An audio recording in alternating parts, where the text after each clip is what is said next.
Noah, what's the Hebrew word for girls? Banot. Banot? Yeah, banot. Banot. I like Yeah. that. Banot. Okay. Sounds a little Italian. You want to know how you say dick?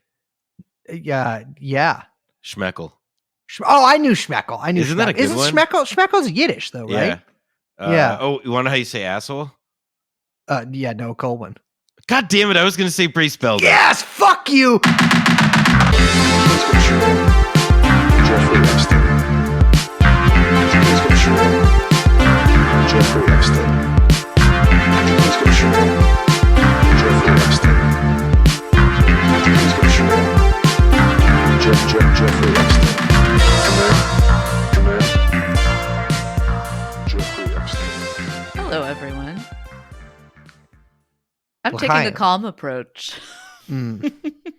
For our listeners, by the way, okay, I'm going to pull back the curtain because this is fun. I like doing that. Liz has been veiled by a curtain this entire time, so I'm excited for this. Burqa, yes.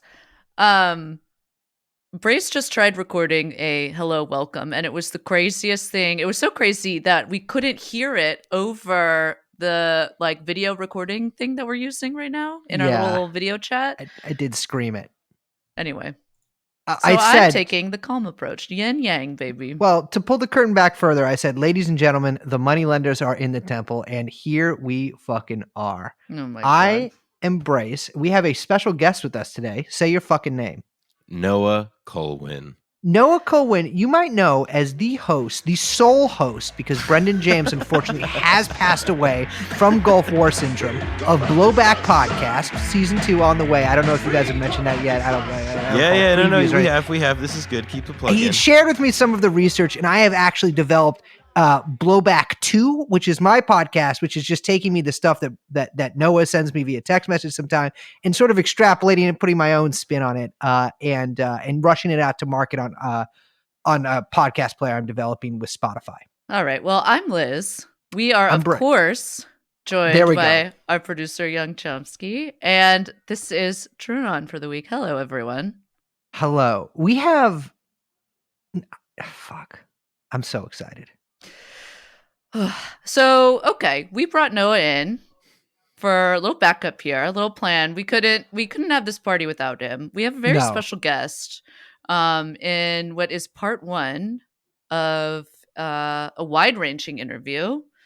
And I think we should give a little bit of context for our listeners, particularly our Zoomer listeners. Mm-hmm.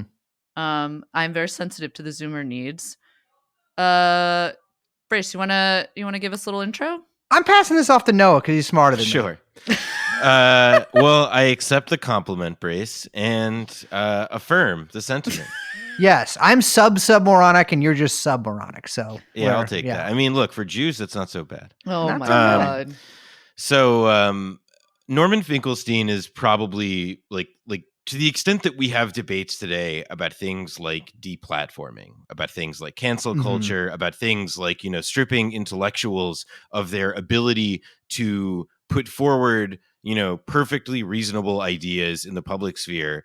Norman Finkelstein was one of the people from whom that right was, most violently ripped, along with Steve Salacia and other, academics who talk about Israel-Palestine. Norman Finkelstein was persecuted by people ranging from Alan Dershowitz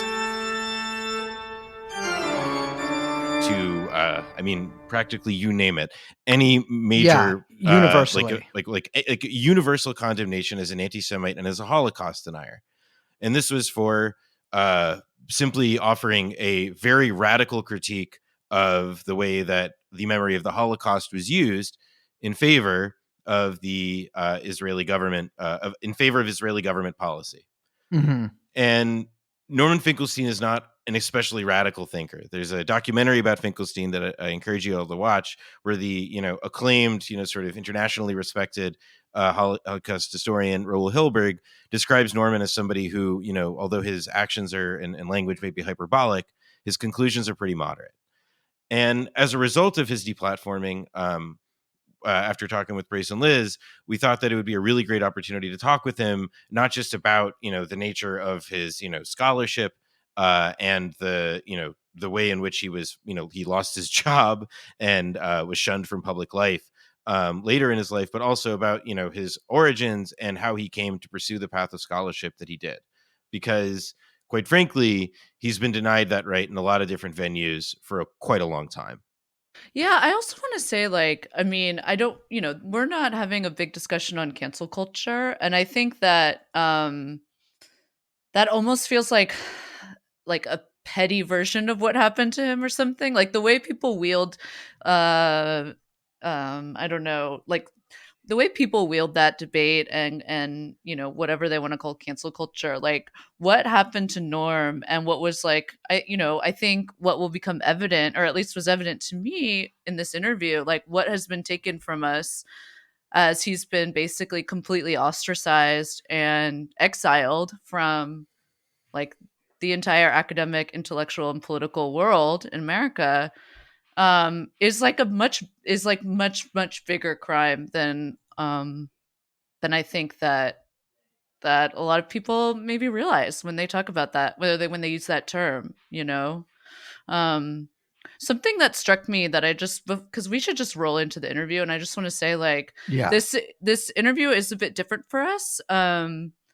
It's like really just like letting him go, and I think that he has got a lot to say, and that we have a lot to listen to in particular.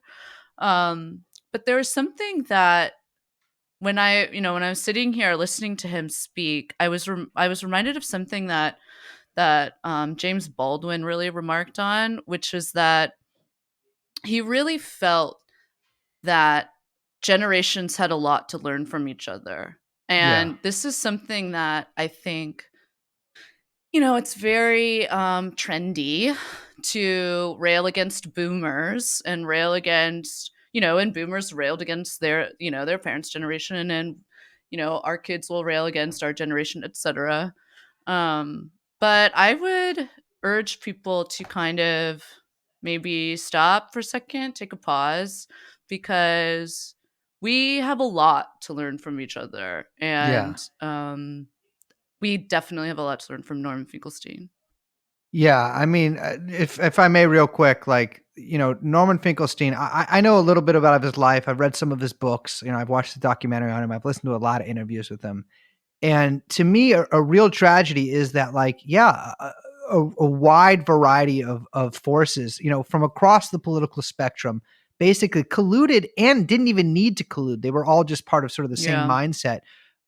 Came together to essentially try to erase this man from public life and to ruin his life. And Literal what we witch hunt, lots of collusion. absolutely, and talking to him, because I before this interview, like, I know a bit about Mr. Finkelstein's life, or Professor Finkelstein. I don't know what to call him. Norman Finkelstein's fucking life. He's a first name last name guy. And to me, part of the tragedy isn't just that, like, that's more people were robbed essentially of his intellectual ideas, but were robbed of the man as himself, because we do not have. I will say many of our so-called public intellectuals these days, especially people of my generation, are men and women of different caliber than this. Yeah. And so I really encourage you, and it's sort of a long interview, and it's the first of multiple ones, and I really encourage you to listen to this and take what this man says to heart. So, young Chomsky, roll Norman.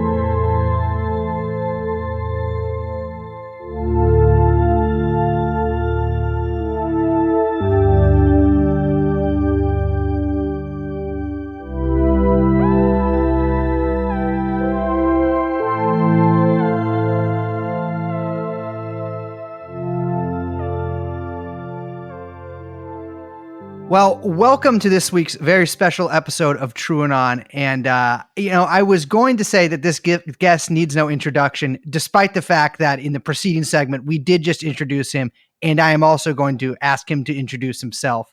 But we have with us today, Norman Finkelstein. Norman, how you doing? And, just so I don't have to interrupt you, tell us a little bit about your background. Well, at 67, I have a lot of background, and it's hard to decide what is and isn't important for your viewers and listeners because I don't know them. I'll try to put it in a nutshell. My parents passed through the Nazi Holocaust. They're both from Poland, from Warsaw. They were both in the Warsaw Ghetto from 1939 until the repression of the Warsaw Ghetto Uprising in 1943. There were about 20 or 30,000 survivors of the ghetto, and they were all deported to Majdanek concentration camp. My parents were among the deportees. My father was apparently, I never talked about it with him, but my mother told me at some point that my father had been in 8 concentration camps, and he ended up in Auschwitz, and he was in the Auschwitz Death March. My mother was in several slave labor camps. She was liberated by the Russians. My father was liberated by the Americans. They then ended up in what was called the DP camp, displaced people camp, in Linz, Austria. And eventually they made their way to the United States. I grew up in a very modest home. My father was a factory worker. Eventually he became a foreman. My mother raised the 3 kids because she was a typical doting Jewish mother to begin with, but secondly, she didn't trust anyone with the kids.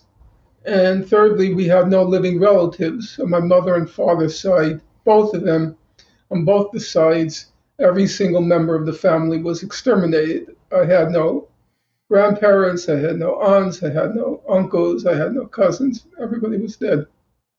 It was exterminated. So it wasn't as if a family member can be called in to take care of us. It was just, as my late mother used to say, just 5 people in the world, her, my father, and my 2 siblings and myself. I grew up in what you would call a lower middle class neighborhood. Eventually, we made it into the lower middle class. We grew up originally, before I was born, because I was the last child, we grew up in real poverty. But eventually we made it into what you would call the lower middle class. And it happened back then.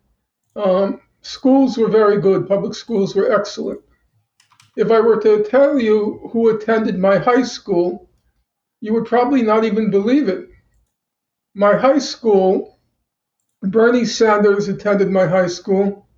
Charles Schumer attended my high school, the current Senate, now the Senate Majority Leader. Yeah.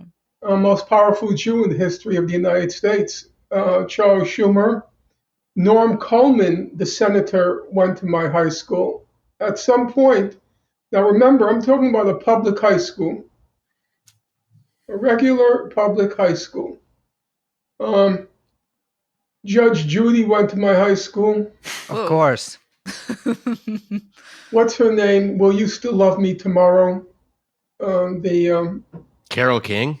Carole King went to my high school. Stanley Kaplan, you know the Kaplan preparation courses? Yeah. Oh, sure. I don't, but I'm sure they exist. Stanley Kaplan went to my high school. Great Not writer. 1, not 2, not 3, not 4, 5. 5 Nobel laureates went to my high school. 5.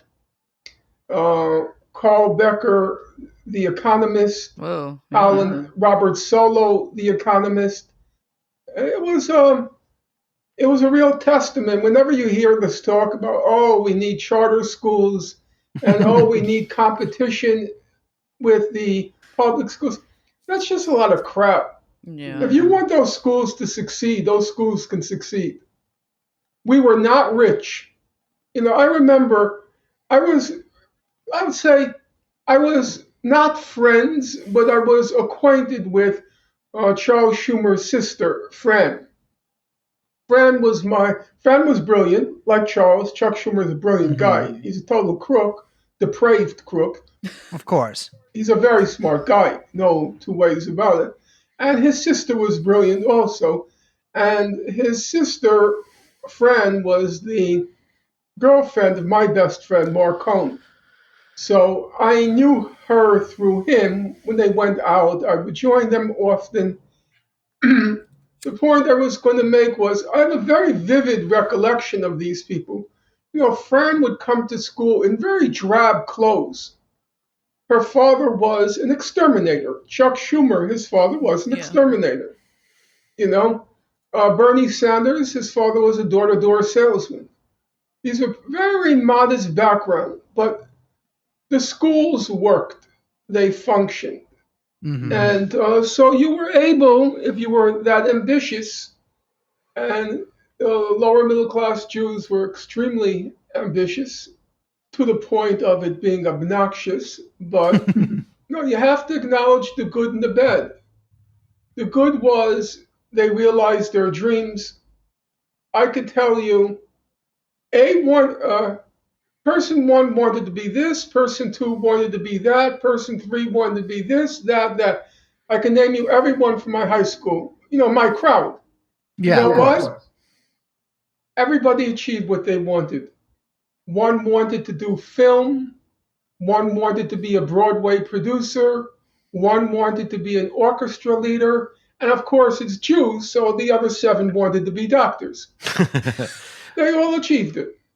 It was a testament both to the opportunities of that era when the economy was thriving, the opportunities, but it was also a testament to the system worked for a lot of people. It really worked. You get a first class education in a public school paid for with taxpayer money, and you are able to compete on an equal footing with the best and the brightest being turned out by the private schools. Mm. I grew up in a not totally dissimilar milieu a few generations down the line, in the Newark, New Jersey area. And I think one of the things that I saw is sort of those kinds of middle class Jews and people you describe coming from that sort of background, as they, assimilated and went up. I think that there's a kind of story that gets told about their politics, which is that, Jews took their liberal politics with them, and that Jews, were more just and righteous than I think other white people. And I'm kind of curious, as somebody who sort of grew up during what I think is sort of the zenith at that time. I mean, you grew up with Chuck Schumer, who's now Senate Majority Leader, and Bernie Sanders is a few years ahead of you, and there's those famous images of him in the civil rights struggle. To what extent, how do you relate to that kind of narrative? You ask a tough question because it's actually an involved answer to that question. Most of what's said about Jews and the civil rights movement, it's just pure mythology. I grew up in the lower, as I said, I have to just correct you one point before I continue. Please. You say you grew up several generations past me, which of course you did, but it was not the same it was not the same class anymore. My generation, which is probably your father's generation and mother's generation, they had made it. Their kids did not go to state universities. Their kids went to solid Ivy League universities. They grew up quite comfortable. We were really not comfortable. We were lower middle class, ambitious, but not yet comfortable. The lower middle class Jews were so horrifyingly racist. It's hard to believe now. Part of it may have been, we talked about it back then. It may have been because they were fresh out of Brownsville. Now remember, the Jews from the beginning of the 20th century, say from 1900 to 1930, they were in ghetto areas, what you could call Jewish ghettos in the Lower East Side. So they were the last ones out before African Americans, blacks, moved in. The racism in my neighborhood, it was so thick.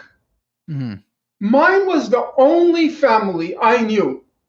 Remember, my family is not a typical American Jewish family. We were called, my parents were called the Greenhorns.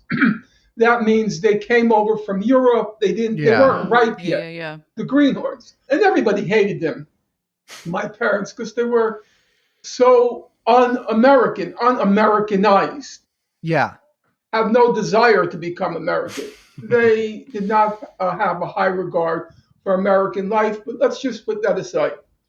So, in every other home I would go in, Black people would be referred to either as Culleds, as in Cullids.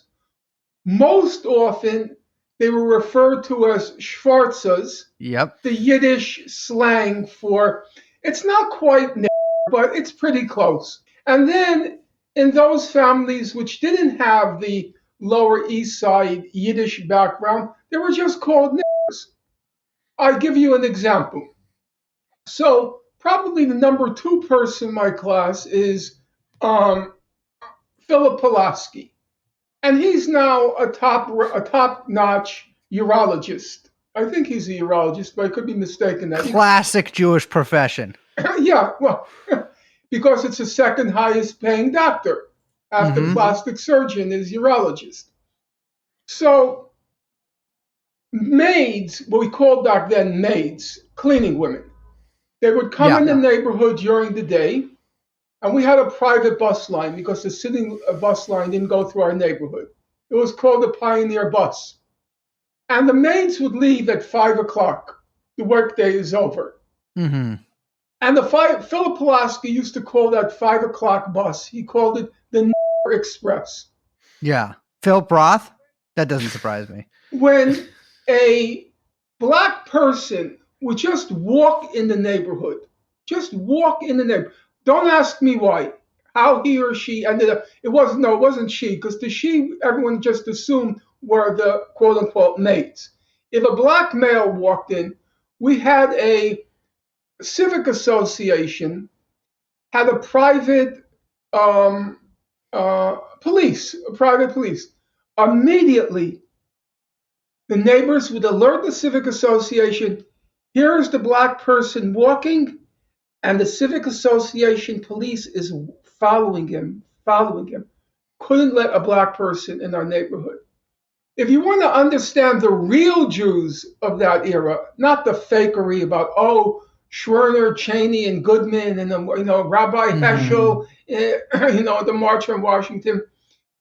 The Jewish, one of the main, not the only, but one of the main Jewish professions was teachers. The teachers union was headed by Albert Schenker. Now, what happened in New York was, from my community, the schools worked. In Black communities, the schools didn't work. So initially, they tried what was called busing, bringing in Black people to white schools, and it was really one way. It was Black kids coming into white schools. Our communities, I don't include my parents. I'm not going to make them out to be saints, but they were not American. They were European. They passed through the Nazi Holocaust. They had their own worldview, and it was not your typical Jewish worldview, American Jewish worldview. So they tried the busing, and it was resisted. And then, because of all the resistance to what was called back then integration, a new movement arose for community control, which is to say, our schools don't work. You don't want our students, then let us figure out how to make our schools work.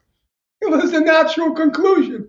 If you don't want integration, if you don't want our kids, and our kids are failing, then let us be in charge of our kids and figure out how to get them to succeed. And the teachers union did not like that. And the teachers union did not like that. The teachers union then went on a very bitter strike. You'll be surprised. Remember, we were ordinary kids, very studious, very ambitious. It was a 1968 teacher strike. And the person who headed it was Albert Schenker. Schenker was a complete monster, just a complete monster. And the union was predominantly Jewish. That was a Jewish profession, teachers. The strike went on September, no school. October, no school. November, no school. The strike lasted 3 months. It was very bitter, very bitter.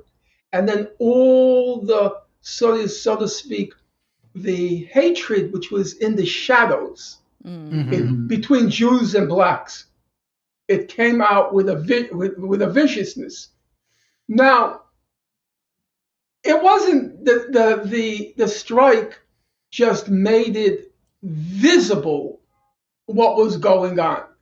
I remember, I know you couldn't even imagine these things, but I have a vivid memory. One of my best friends, Richard Horn. I was 5th grade, 6th grade. I remember we're down in the basement. His mother's there, his father's there, and neighbors are there. And they loved to bait me because I was in nowadays terms, the politically correct liberal. Yes, yeah. So they loved to bait me. And they would say, you know, all black people on welfare own Cadillacs. You know, all black people on welfare own Cadillacs. Then in 1968 or 69, I can't remember, there was this guy named Arthur Jensen. And Arthur Jensen taught at Harvard. And he came out with a very famous article in Harvard Educational Review in which he claimed black people are intellectually inferior genetically. Okay? So then Richard's mother, who, by the way, she had a master's degree, which was very unusual for anyone back then, and she was a woman. And she taught. She was a teacher. She'd say, look what Harvard Educational Review says. That black people are inferior. So who are you to say they're not? You know? Then I had a friend, Ellen Schoenfeld. I'm sitting on her stoop. I'm arguing with her brother, Richard. You know what, Richard, we're arguing about? I mean, it's like kind of surreal now. Richard's saying, all should be put in gas chambers. Jesus. Which was funny considering where my parents ended up. My parents' families ended up. Of course, yeah. All should be put in gas chambers. That was the attitude. Now there's all this revisionism about how the Jews and the blacks got along so well. It's all crap. You're not going to, so long as I live, which is not through eternity, and very short of eternity, by the way, you're not going to play that game with me. Where do you think that revisionism comes from? Well, because Jews love to think that they're beautiful. They love to think they're perfect. Yeah. It was very interesting to watch because I had a very good friend. I don't want to ever say a bad word about her because she just passed away from cancer, as did my friend Mark, Franz Schumer's boyfriend. Sorry to hear that. They both died last year from cancer. But Maxine was her name. Very smart. I liked her a lot. She was my high school sweetheart. And 90% of the reason I liked her was because she's just very smart. And she was also pretty, but she was very smart. Never hurts. And Maxine did not like black people. She was not as virulent as others because it was so gauche, so gross. But she didn't like black people. She didn't like them for a different reason, kind of. She was very smart, very competitive. And she was one of these people that you have to earn everything you gain. And she felt black people were getting benefits because of, it was the early years, the very early. It wasn't yet, the Bakke case, the famous affirmative action case, comes in 74, I think. So it's just a few years, but already it began this giving certain entitlements to black people to compensate for a situation which was untenable. Every institution, you go back and watch a situation comedy from the 1960s. Mm-hmm. Go back and watch a dance show like the American Bandstand. Everything is white. Yeah. You just can't believe it. You go on YouTube, and I mean, I cringe now when I look at what those programs look like. Everything looked like some version of the Ku Klux Klan meeting. Yeah. So there was an effort made to try to shake this up a little. And Maxine didn't like that. And anyhow, because she wanted you had to earn it. You know, it was the lower middle class mentality. You're struggling, you're fighting, you know, grade point average. We didn't calculate grade point average like 96, 95. That's not how we calculate. We calculate 96.4.7, 0.467. Yes. Yeah. You understand? That's the way we were. Fran Schumer, she was competing with Virginia DeMario to be the top female student in the class. It came down to the 100th decimal point. No, it's true. I'm sure. Fran came in first, even though she was much smarter than Virginia, but in terms of grade point average, it came down to the 100th point. That's the way we were. Yeah. Dear Christ. Maxine didn't like it that anybody got any, so to speak, freebies. Yeah. The reason I mention her, it was very interesting to me to watch. Maxine ended up marrying an Israeli. And she moved to Israel. And we had a conversation, it was 1982. And she started to refer to the Arab Bushim, which is like the Arab niggers. It's the Hebrew. Yeah. The Hebrew slur. Yes. And I thought to myself, how easily Maxine made the transition from hating black people to hating Arabs. Yeah. That's why it was so easy for American Jews to assimilate the post-June 67 ethic. Because for them, all of the Arabs were just surrogate black people. Yeah. Same feelings they had for black people, they now projected on Arabs. They never saw an Arab. Look, growing up, the only Arab we ever saw was, from Dr. Zhivago. Who is it? Oh, yeah. I know you, Omar or something. Sharif. I can't remember. Omar Sharif. That's the only Arab we ever heard of, Omar Sharif. But they so easily came to hate Arabs. And in my mind, the reason it was so easy is they just made the transition from black people to Arabs. You mentioned that your parents had a different worldview, though. You said it wasn't just that. I mean, you mentioned that it was part of it. You think is because they weren't Americanized and they weren't interested in that kind of culture. Can you can you explain their views a little bit? Look, my parents were weird birds. They were strange birds. I never understood it growing up because I didn't know there was anything odd about it. My parents, number one, they looked at the world through one lens, only one lens, the Nazi Holocaust. Yeah. Nothing else happened. They didn't care. They cared about the world, they cared about politics, but only through the lens of the Nazi Holocaust. So, the first thing to say about my parents is they would not brook any criticism, any whatsoever, of Joseph Stalin. Yeah. Nothing. Anything you said critical of Stalin, the first thing they would say is traitor. You're a traitor. Yes. Because from their point of view, which is factually correct, the Red Army defeated the Nazis. Right. That's all they cared about. I never tried. First of all, I never even knew it was strange. Yeah.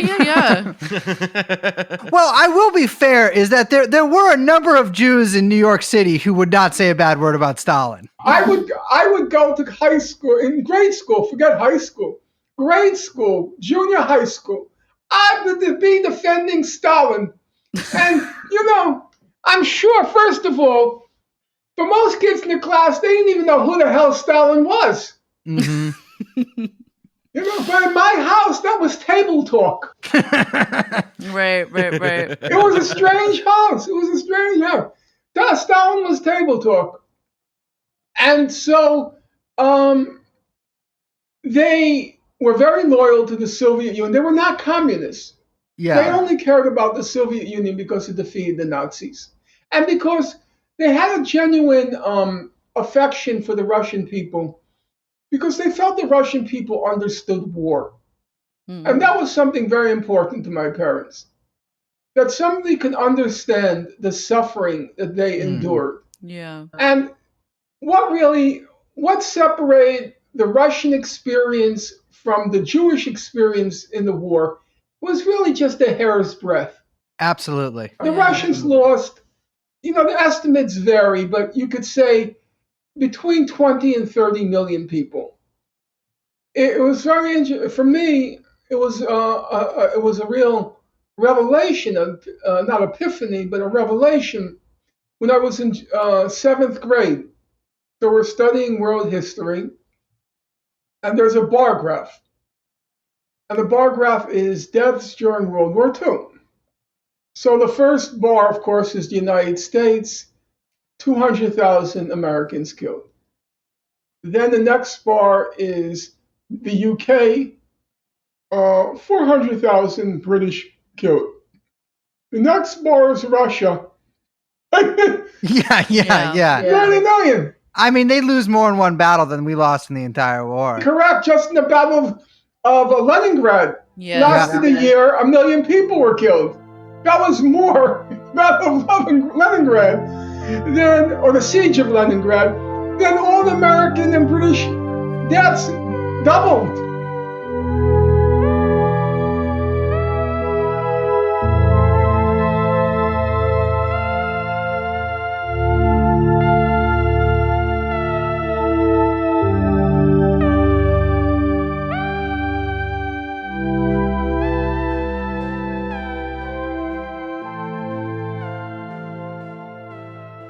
You came out of this milieu and you became a Maoist. My parents were very anti-war. Uh-huh. Fanatically anti-war. You can't understand because it's something that will die with me, which kind of, in some way it saddens me. But to understand that ethic, that mentality, that emotional burden. When we used to watch the Vietnam War on TV at night in the news, and they would have, the news always began with the Vietnam War, and then they would have some horrific scene from Vietnam. Immediately as the image of the war came up on the TV screen, my mother would turn her head like this, hold up her hand, and say, "Tell me when it's over." Yeah. Now, my mother was not a drama queen, not at all. Not at all. She didn't play to any crowd, but she physically could not look at it. She physically could not look at it. And that was the ethos that I grew up with. Though I then became, as you say, I became a Maoist, so I had to support armed struggle and the dictatorship of the proletariat. One thing that made being a Maoist a little bit easier for me was couldn't read Chinese. China was very pro-Stalin. Yes, yeah. 70% good, 30% bad, according to the... Exactly. So at least that part came easy to me.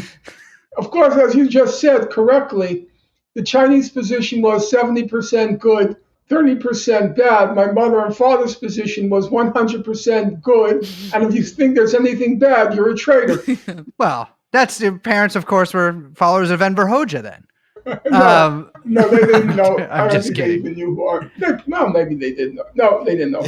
So you get onto college at this point, and can you tell us a little bit about kind of where that led you? Well, college was I can't say it was an intellectually satisfying period in my life because I was such I was so dogmatic. How do you mean? What do I mean? Okay. Here would be typical courses I would take in a semester. Yeah. Marx 1, Engels 1, Marx and Engels 1, Engels and Marx 1, Marx, Engels, Lenin 1. Semester 2, Marx 2, Engels 2, Marx... Yeah, no, I agree. Not enough Lenin. Exactly. Yeah, there's a dearth of Lenin there. I admire your commitment to studying history, but you're lacking in theory, pal. It was pure distilled insanity. Do I regret it? Yeah, actually, I do. Because I was a moron. I mean, I worked very hard.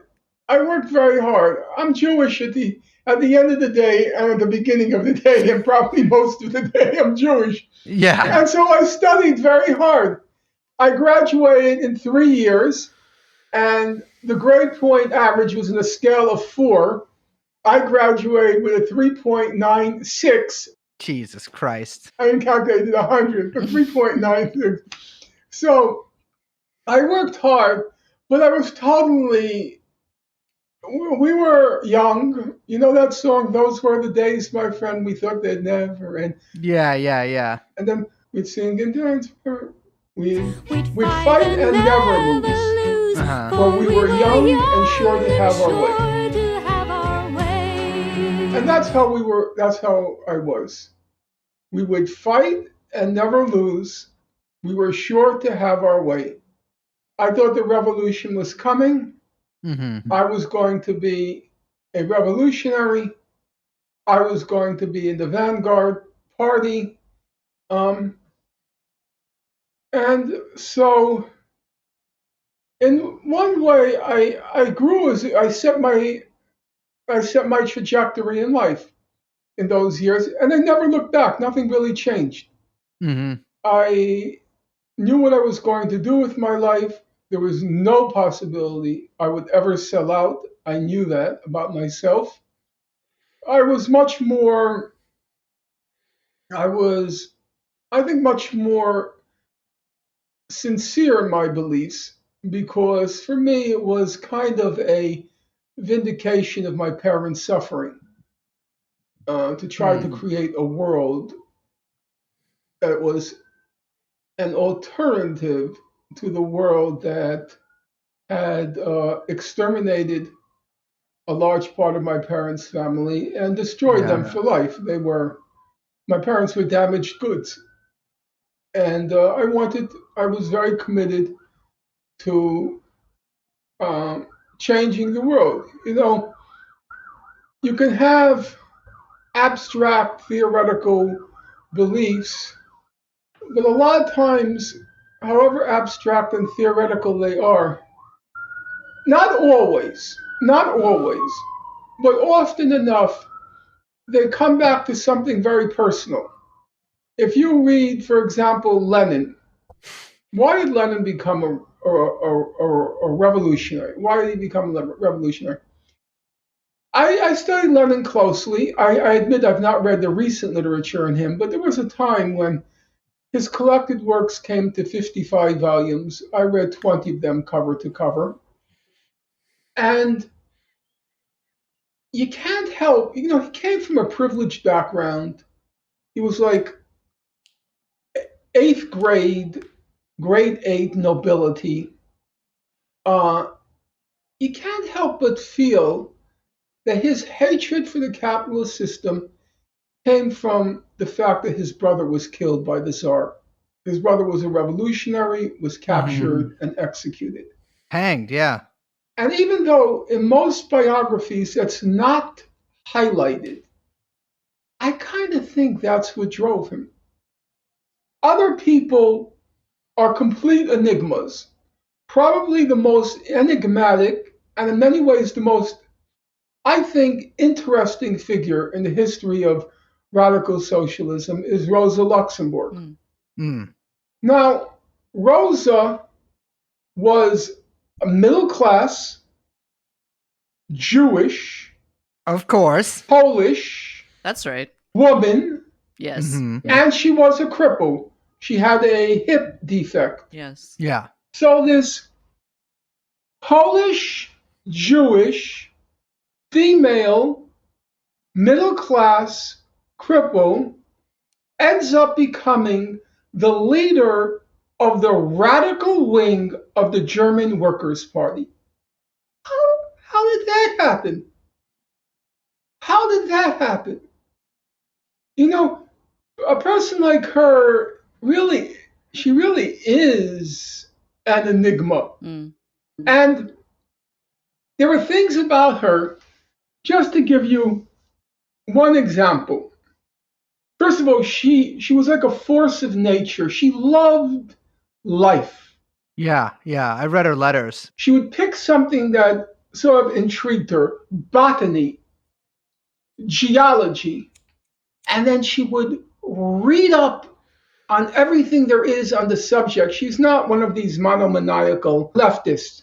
Very cultured, very literary, and had art, botany, geology. Not sure geology. I forgot what the discipline was. In any event, so her best friend is Clara Zetkin. Yes. And Clara Zetkin has a son, Kostya. Kostya Yes, I'm familiar with this story. is Rosa's lover. Yeah. Kostya is 20 years younger than Rosa. She is her best friend's son, and that's her lover. Very strange. Could you imagine the conversation between Clara and Rosa? I mean, it must have been just so strange. Like, so tell me, Rosa, how is Kostya in bed? Yeah, exactly. What do you guys talk? You guys talk about me? You're not talking about me, are you? Well, in any case, she was kind of an enigmatic figure. I have a lot of friends who they didn't turn out radical. They were radical when they became my friends, and they stood the course. They're still where they were when I met them. And quite a few of them I can't quite figure out. But in my case, the apple did not fall far from the trees. I know that my commitment came from the horrific suffering that my parents endured to the last breath of their life. And so I knew I would stay the course. You know, a lot of times parents would say, when I'm 16 years old, my friends, Norman, he'll grow out of it. It's a phase. No, it wasn't a phase. Yeah, you never grew out of it, which is, I will say, as a Jew from New York who was into, radical politics, or at least, politics outside the norm in his youth, no pun intended there. Quite a lot of Jewish people who were into, let's say, not so mainstream politics from New York City, in fact, not only abandoned those politics, but took them to the other side. They were fakes. When we were in college, so we all had our little sects. There were the Stalinists, the Maoists, the Trotskyists, the anarchists. The most radical were supposed to be the Spartacists, the Trotskyists. Oh yeah, yes, okay. They're still around. They used to come to our. We did a union drive here. I worked at a brewery in San Francisco. We organized a union, and Spartacists would come to our union rallies, like when we were going to vote, and denounce us to ourselves at the rally that we organized to join a union. It was I got to admit. Yeah, it takes some verve. They would always call me petty bourgeois. Oh, of course. Yeah. Everyone's petty bourgeois. So the head of the Spartacist Youth League was a guy named Sam Issacharoff. Now he's a right-wing law professor at NYU. That's the Sparts for you. So whenever I would talk in Israel-Palestine, I didn't call for workers' revolution in the Middle East. They would, come and raise their hand. We have to have socialist revolution from or in the whole Middle East, and I'm a petty bourgeois. I said, look, don't give me the petty bourgeois. You're going to end up a banker. I know your type. Statistically. Yeah, so I can't say I learned a lot in college, but I set myself on my life's course. And in that respect, it was a wonderful time.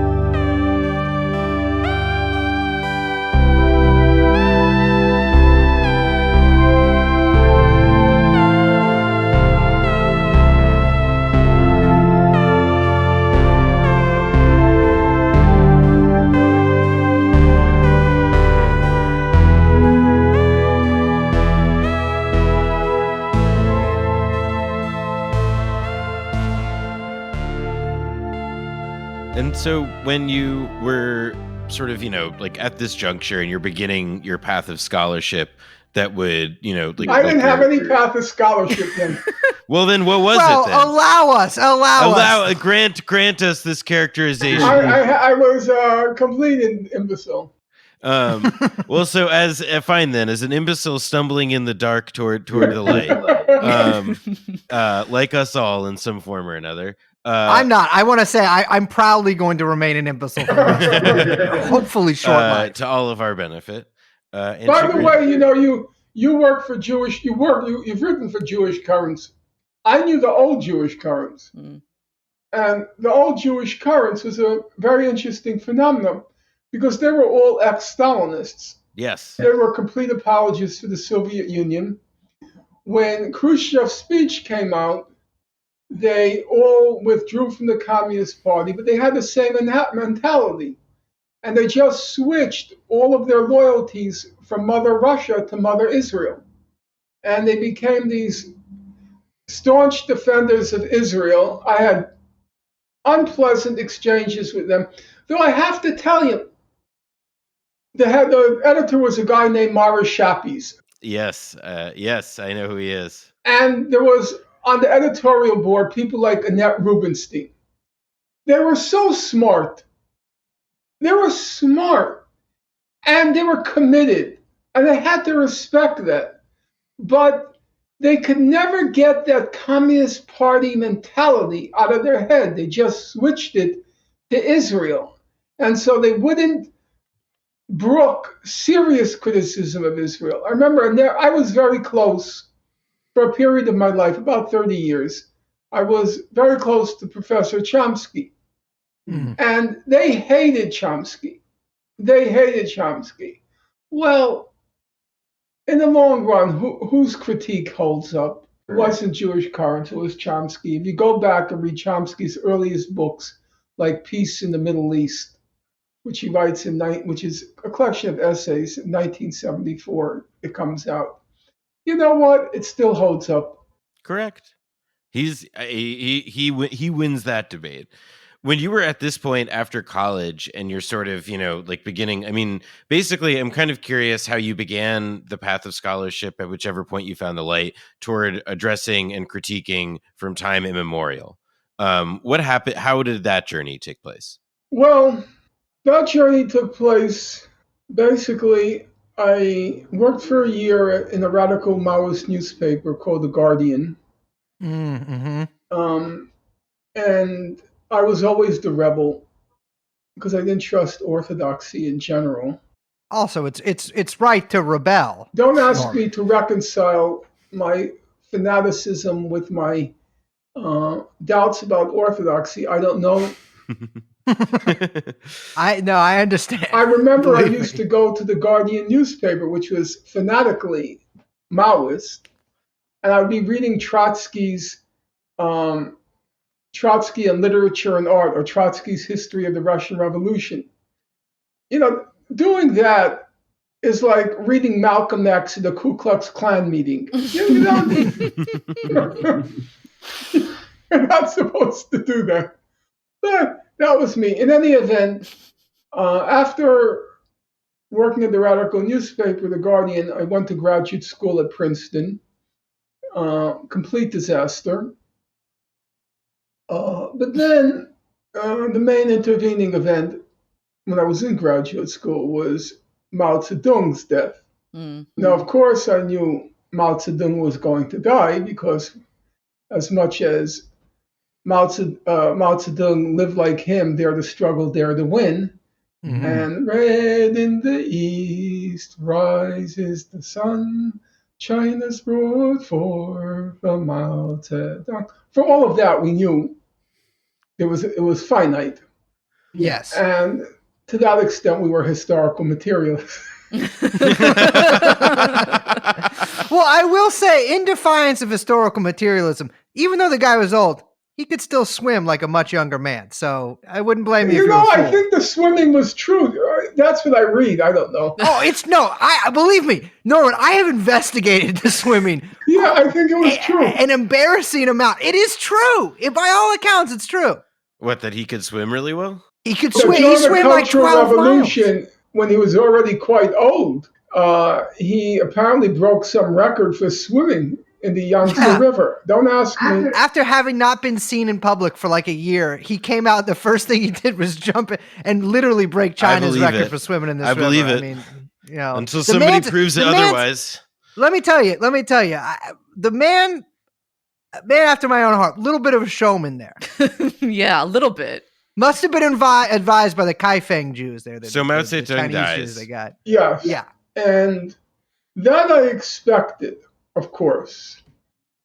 But what I didn't expect was within, I guess, another few weeks, I can't remember now exactly how many weeks, what was called the Gang of Four was overthrown. Yeah. Yeah. Yeah. And believe it or not, I can even still remember their names from back then. Jiang Jing, Zhang Junzhao, Yao wife. Wenyuan, and Yao Wenyuan, Zhang Jing, Zhang Junzhao, and I can't remember the fourth. It'll come to me. And that, of course, was a shock. This guy, Hua Guofeng, comes to power. Within a few more months, he's displaced by Deng Xiaoping. And then quickly, everything is overturned. Yep. And I remember I would occasionally look at quote-unquote bourgeois periodicals. And they would say things like, well, when Mao dies, Zhang Junzhao, Jiang Jing, Yao Wenyuan, and Wang Hongwen, they're all going to be eliminated. Mhm. And the moderates are going to come to power. And I'd say, oh, that's all bourgeois bullshit. You don't understand the revolution. You don't understand Maoism. Well, it was very sobering. They got all the names right. They got everything right. I was an idiot. I was an imbecile. And I was bedridden for three weeks. Mm. And it wasn't, believe me, the hard part was not being wrong. Being wrong was, of course, shattering. But much more shattering was I had made a fool of myself. Yeah. I wasn't just a Maoist. I was a flagrant Maoist. Mhm. I would ridicule anyone who had any doubts about Maoism. I remember I had a friend, Roy Friedman, and he said to me, Norman, by the time you get to China, there's going to be a McDonald's at the Great Wall. And that's such bullshit. Well, guess what? There was a McDonald's at the Great Wall before I got to China. Well, Norman, if it makes you feel any better, I'm still like that, and it's 2021. So no matter how stupid you think you were, I am leagues dumber in right now. It was a mortifying experience for me. And as I said, I was bedridden for 3 weeks. I studied with the most famous Maoist intellectual of the time. There were two, really. In the United States, it was Paul Sweezy, who was the editor of Monthly Review. Mm-hmm. And in Paris, it was Charles Bettelheim. And I was very close to Sweezy. I love him. He was just a wonderful human being. Brilliant and just a really nice guy.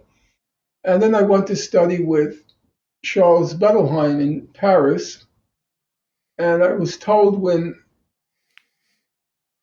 everything was overthrown in China, everything was reversed. He too had to be hospitalized over what happened. The embarrassment, the humiliation. Mm-hmm. And then I wasn't going to be a fool again. So I looked around. I was pretty lost. I was astray. I didn't finish Princeton at the time because I couldn't think of a thesis topic. I was going to do a thesis on the transition, what was called back then the theory of the transition to socialism. Mm-hmm. But now I didn't think socialism was going to be transited to anymore after what happened in China. And eventually, I guess it was 1975 or 6, I read, there was this 2-volume work put out by Edward Herman and Noam Chomsky on the Vietnam War and other U.S. interventions. And I became enamored of Chomsky, not just because of his sheer brilliance. I liked the method. The method was, or seemed to be, ideology free. And it was just give me the facts and let's reason through the facts and let's see where that leads us. That's how Chomsky's method appeared to me. And I had at this point soured on ideology because of my own personal experience of ideology having blinded me to some pretty obvious facts, or at least discernible facts, that I refused to see. So now I was going to look for some kind of ideologically free way of apprehending the world, and I start to read Chomsky closely, very closely. And the next major event was June 82, Israel invades Lebanon. Mm. Very murderous invasion. The estimates are the Israeli attack lasted from June 5th till September 82. The estimates are between 15 and 20,000 Lebanese and Palestinians were killed, overwhelmingly, of course, civilians. And the Sabra and Shatila massacres. Sabra and Shatila comes at the very end of the war. It wasn't really a war, it was an invasion. That comes very end at the end. And it was many, in many ways, it was just kind of a blip on the screen because the estimates are between 1 and 2,000 people were killed in the camps. But overall, that could be just about 1/10 of the total people killed. In any event, I joined this group called JAMAL, Jews Against the Israeli Massacre in Lebanon. It was probably, apart from the Israeli invasion itself, it was probably the second biggest disaster of the war, our group. It was composed mostly of Jewish meshuggahs, complete lunatics, losers, outliers, certifiably insane people. I can hear many of our Jewish listeners being like, "Oh, he's talking about me." Exactly. And one of the key questions back then, we had to have what were called points of unity. What are our points of unity? Believe me, I have been involved in working out those before. It's not a pleasant experience for anybody. So, point of unity number 1, we support Palestinian self-determination. Point unity number 2, U.S. out of the Middle East. Point of unity number 3, Israel out of Lebanon. And then comes this key point. Where do we stand on Zionism? Well, I was the recalcitrant. I wasn't going to do, if I might call it, a Maoism too. I'm not going to now go on the anti-Zionism bandwagon. First of all, because I didn't like taking an ideological position anymore. I felt uncomfortable after the Maoism phase. Secondly, I respect knowledge. I hadn't read anything on Zionism. I'm not going to take a position on something I don't know about. I'm not going through this blind fanatic phase again. I need to read about it. Though I want to be absolutely clear, I read everything there was to read about China. In fact, I taught a section on China as an undergraduate at my college. I knew more than any professor. Okay, I take that back. I knew enough to be assigned a section of the class, a section of the course to teach on China. So I always read. And I wasn't going to become a Zionist or an anti-Zionist unless I knew what the subject was about. So I started to read and read and read until I decided, hey, what the hell? I'm going to make this my doctoral dissertation. I told you I didn't finish because I couldn't think of a thesis topic. So that became my thesis topic. And what happened was the following. It's 1984.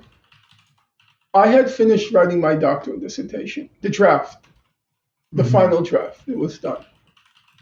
I was just about to submit it when I walk into what was called back then Harper and Row bookstore, the publisher Harper and Row. Now I think it's called Harper's. Harper. I walk into their bookstore and I see on the shelf this volume called From Time Immemorial.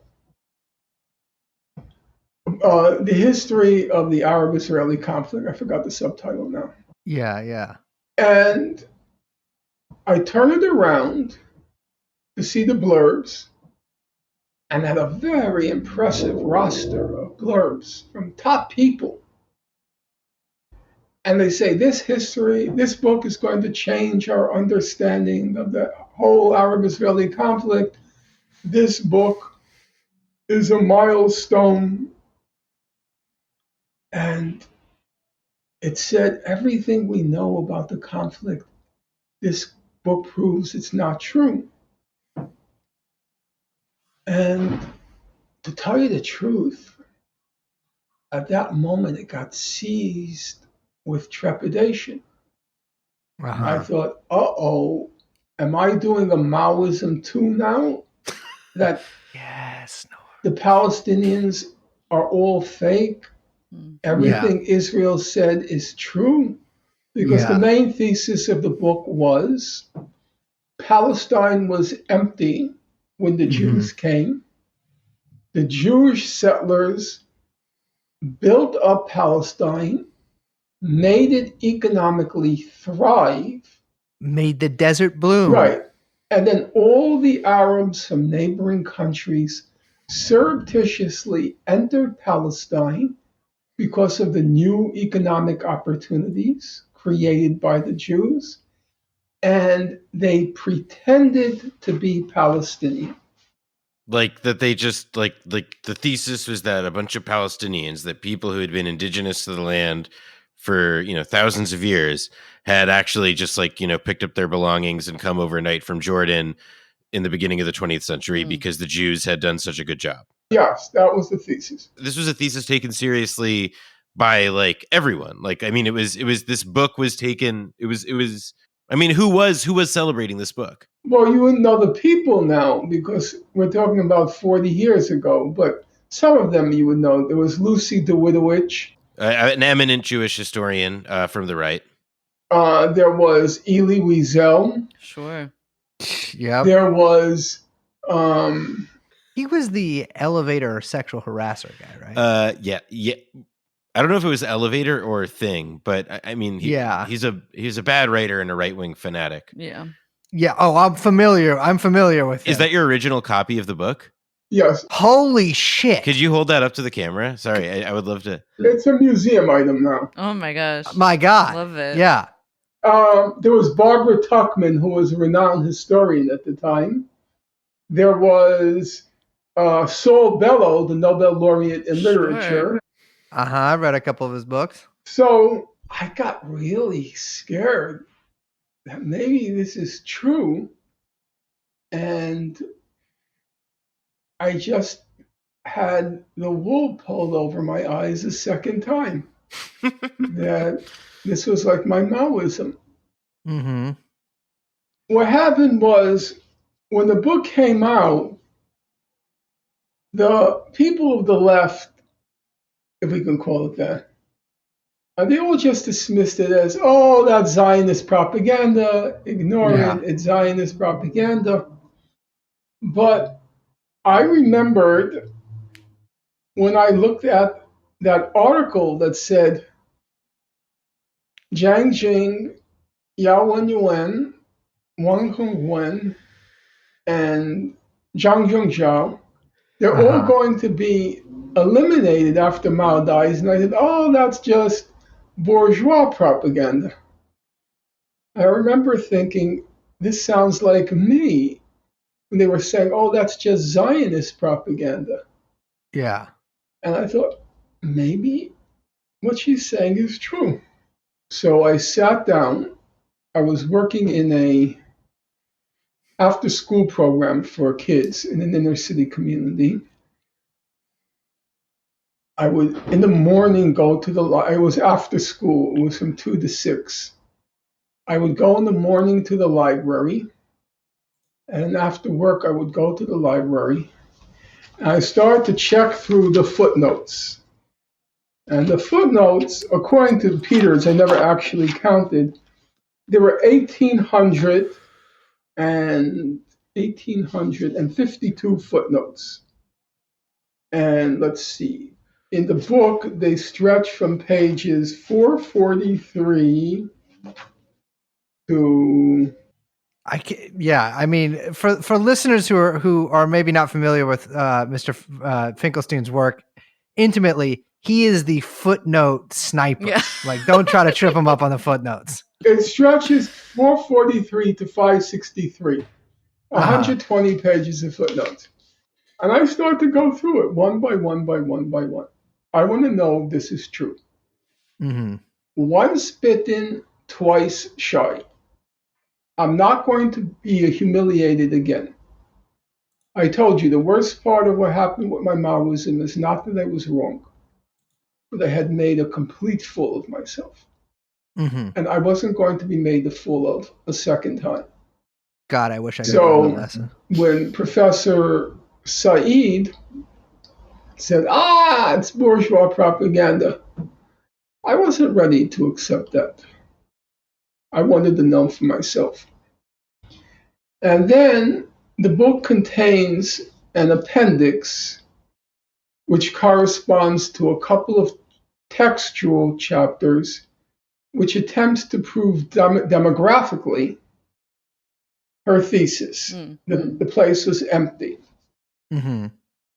The demographic study in the book, it comes with a page certifying the findings by a fellow named Philip Hauser, who was the head of population studies at the University of Chicago. It's an ominous string of words right there, considering what University of Chicago is known for. That is a serious pedigree. It's a serious credential. Yeah. And what did I know about demography? He headed up the Population Research Center at the University of Chicago. So there was this demographic study, which corresponded to textual chapters that explained the study. I came home.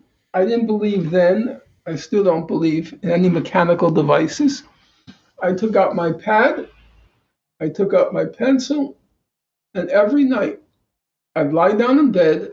I lived in this small, cavernous, Dostoevsky-like apartment. Wait, so how is it small and cavernous? Well, I meant like dark. Like cave-like. Well, perfect for an academic, you know. The mice and the cockroaches were not perfect. Mm-hmm. Traditional allies of the Jewish people. At least not one who grew up in the Jewish home. Yes. And every night, I'm calculating. I'm going to understand this. I had gone through this already when I read for the first time when I was 18, Marx's Capital. Yeah. I'm going to understand this. And I'm flipping the pages and flipping the pages and flipping the pages and flipping the pages. And then one night, it was like 1 a.m. And I got this chill down my spine. I feel it now. I got this I chill. do too, brother. And I said, oh my God, that number is a fake. That number is a fake. I'm sure of it. It was like, oh my God. I remember later when I told the story to Paul Sweezy, he said to me, Norm, for a scholar, there's nothing like that eureka moment. And I had that eureka moment. I got up from my bed, my heart is palpitating. And I start walking, pacing my apartment back and forth. And I'm saying, I did it. I found the hoax. It was unbelievable, that moment. I cannot tell you what that was like. And then what do I do? It's 1 a.m. What do I do? Well, I'm Jewish. I called my mother.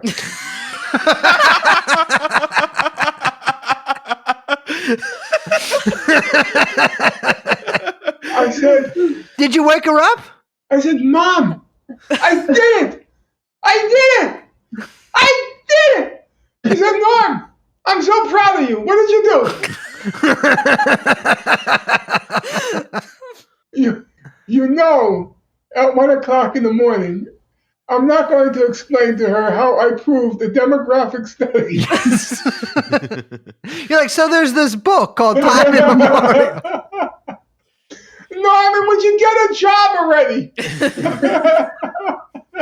A real job.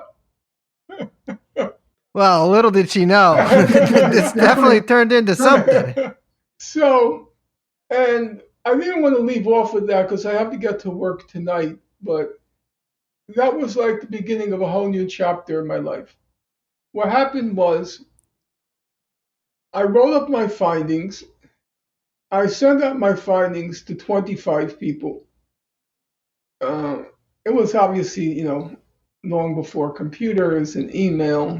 You put it in, you Xerox it, you put it in an envelope. And of the 25 people I sent it out to people who would normally be interested in something like that. And Edward Said, prominent people involved in the Israel-Palestine question. And one morning, it was a Saturday morning, I'm pretty sure, I get a call, and the person says, is this Norman Finkelstein? I said, yeah. He said, well, my name is Noam Chomsky. I was totally bewildered. He said, I read what you wrote, and it sounds plausible. And I think you should continue researching because you'll probably find there's more to what you already found. And that began a whole new chapter in my life where I became no longer a disciple of Chairman Mao, but I became a disciple of Chairman Noam. And it had after my parents, it was the most decisive relationship of my life. And I wasn't a groupie. I was old school. You have to earn your relationship to him. And earning it meant to maintain his standards of, beyond all else, his standards of productivity. I had to work hard. And I had to be good at what I did to earn his, I wouldn't say respect. I don't think he ever respected me, and I don't think that's a big problem for me. Chomsky operates in a totally different level, and he respects two things. First of all, he does respect personal sacrifice.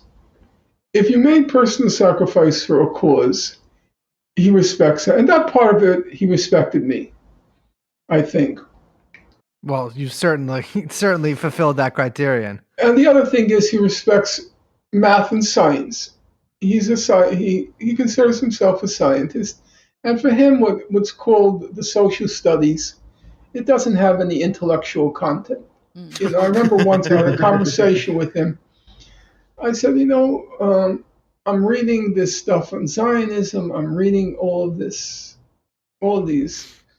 theories and literature. I said, it doesn't feel like it has any intellectual depth. I said, well, what do you think? And he said to me, well, let's start from the beginning. I don't think anything in the social sciences has any intellectual depth, which, of course, made me feel terrific. I would agree with you. Yeah, I don't know much about it, but I'm a feelings guy. So are the social sciences, actually. I worked very hard. I upheld my principles. I would never have been first rank because I don't have the natural gifts for first rank. But I certainly would not have ended up how I ended up, which is I never had a job. It's a very sobering fact. I'm 67 now. I never had a job. I worked as an adjunct. I worked part-time. Only 5 years, 2001 to 2006, I earned $50,000 a year for 5 years. After 2007, I never worked again. Not even adjunct, nothing. I mean, I literally, and I'm not asking for pity, I'm just describing facts. Yeah. I literally could not volunteer in a high school. I went back to my high school, James Madison, and I said, look, I'll volunteer because I felt like being in a classroom. I missed it. No, nothing. No. Why is that? Because I was blacklisted, and there was no way. I don't think people understand. Okay, I don't want to say people don't understand. It's an obnoxious expression. You have to experience it to see what happens. Yeah. So I had become known as a Holocaust denier. That was one of the things they would hurl at me.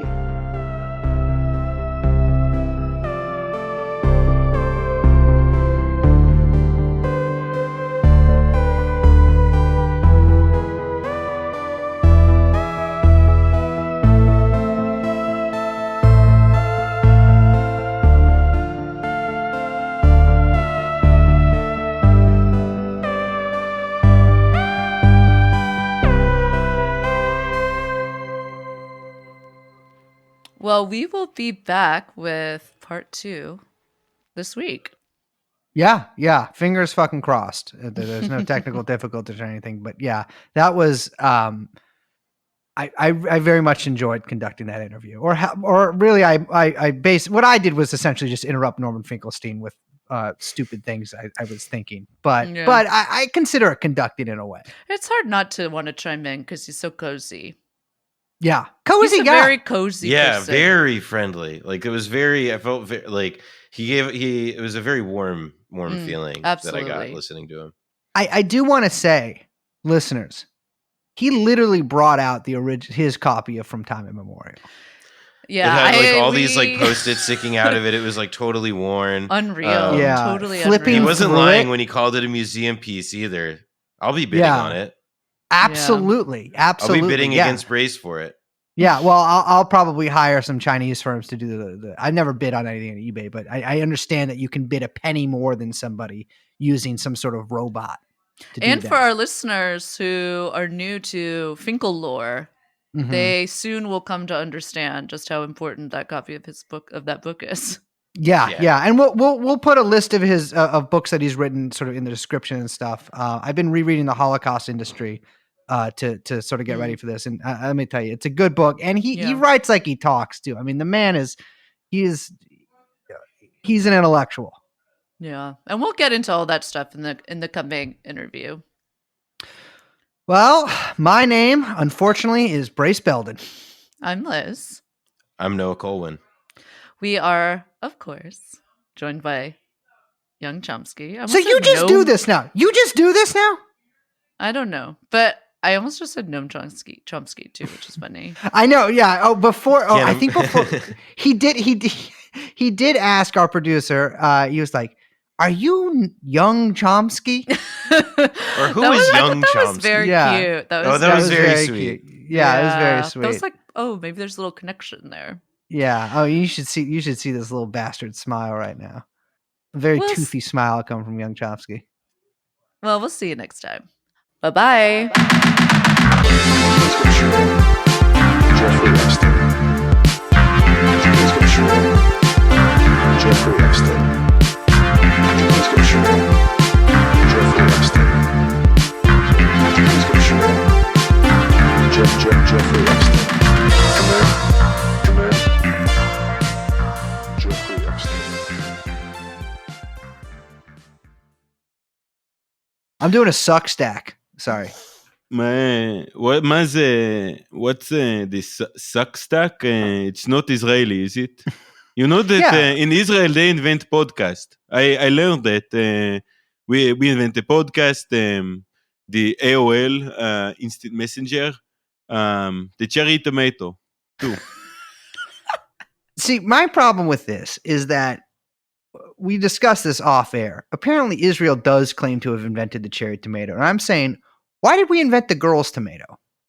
Look, Cherry tomato, indisputably the girl's tomato. Israel is the only country that is respecting the rights of women in the Middle East. If you look at in Saudi Arabia, which is not an ally of Israel, merely a friend. They are just friends. We are just being friends. But in Frenemy. Saudi Arabia, they can't drive. But in Israel, women are allowed to drive. There are many accidents.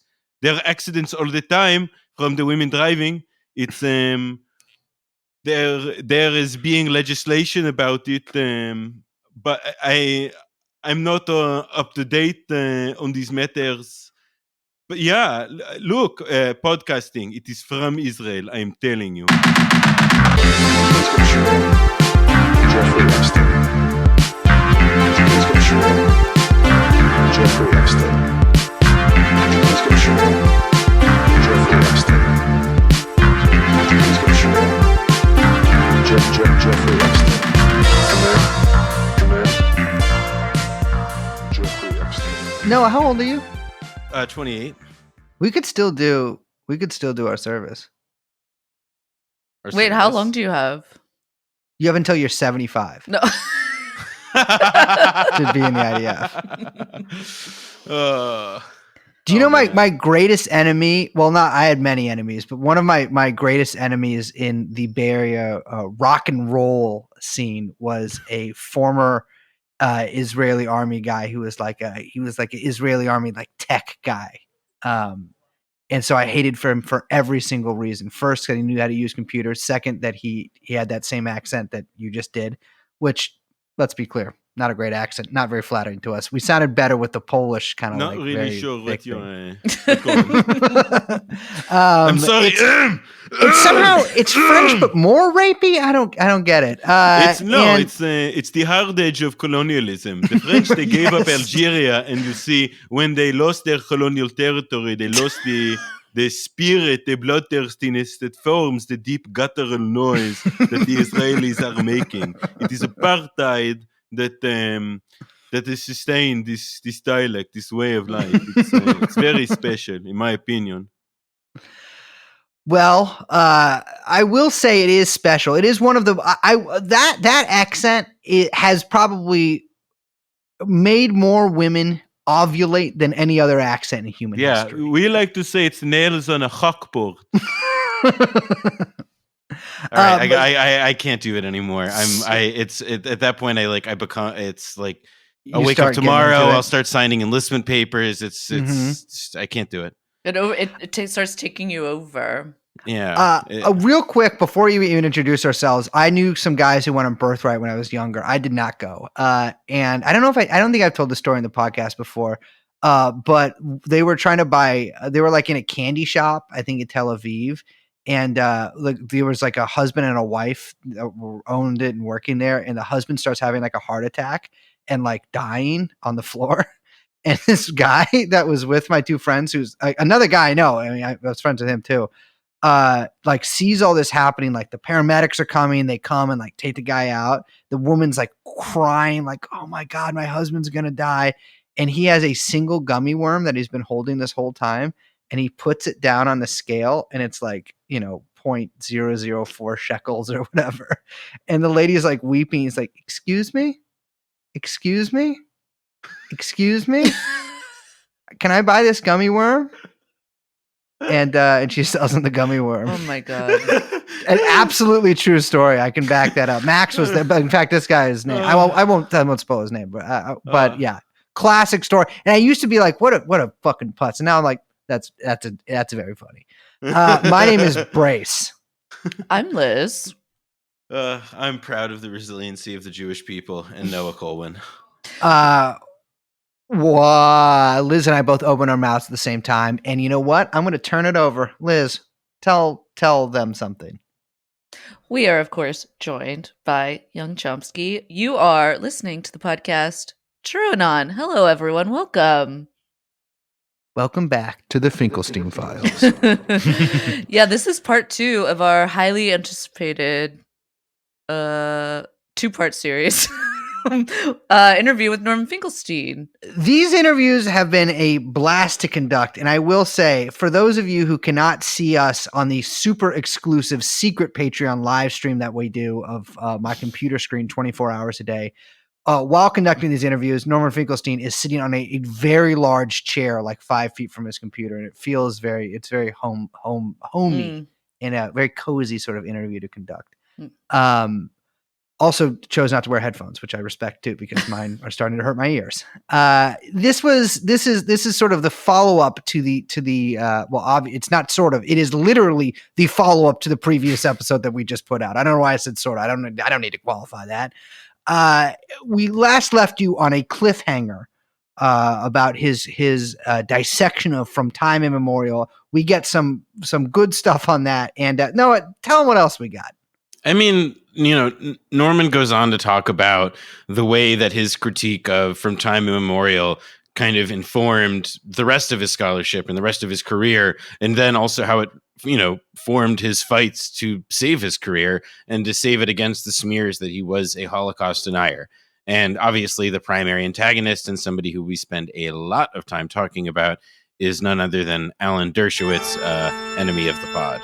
Mm-hmm. And his younger but more evil brother, Aaron Dershowitz.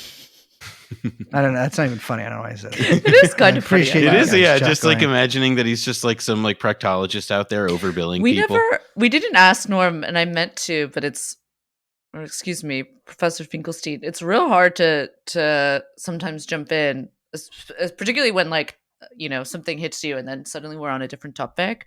But we didn't ask him about the video upload of his meeting with Dershowitz, and I really wanted to ask him about that. Strangers in the Night. We will link the shit out of that in the description.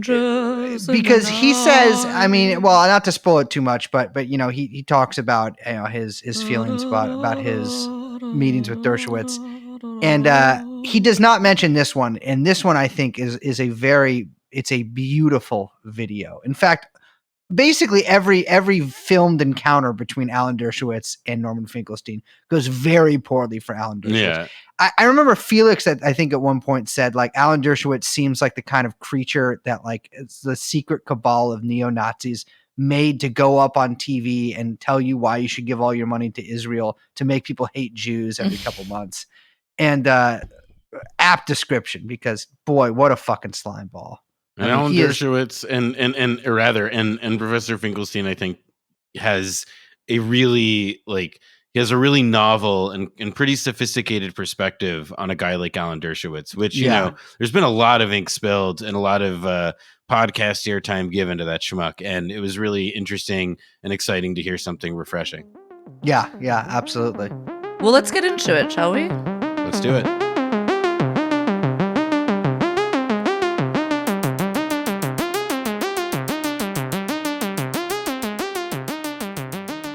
Actually talk about how your critique of that book was received. And I think I'd be kind of interested, when we get to talking about some of the stuff that happened to you later, I am kind of curious about what happened, like what maybe in the origins of that did you see when you initially critiqued Joan Peters' book? Okay, I'm going to answer that question, but let me just, again, throw out some topics for you. Be sure. There is the 10-year battle. There is my struggle to find work. There was the 14 years of unemployment after I lost the 10-year battle. There is my interactions with the left. And even though I consider myself a person of the left, I would say my interactions have been overwhelmingly negative. And there's something to talk about.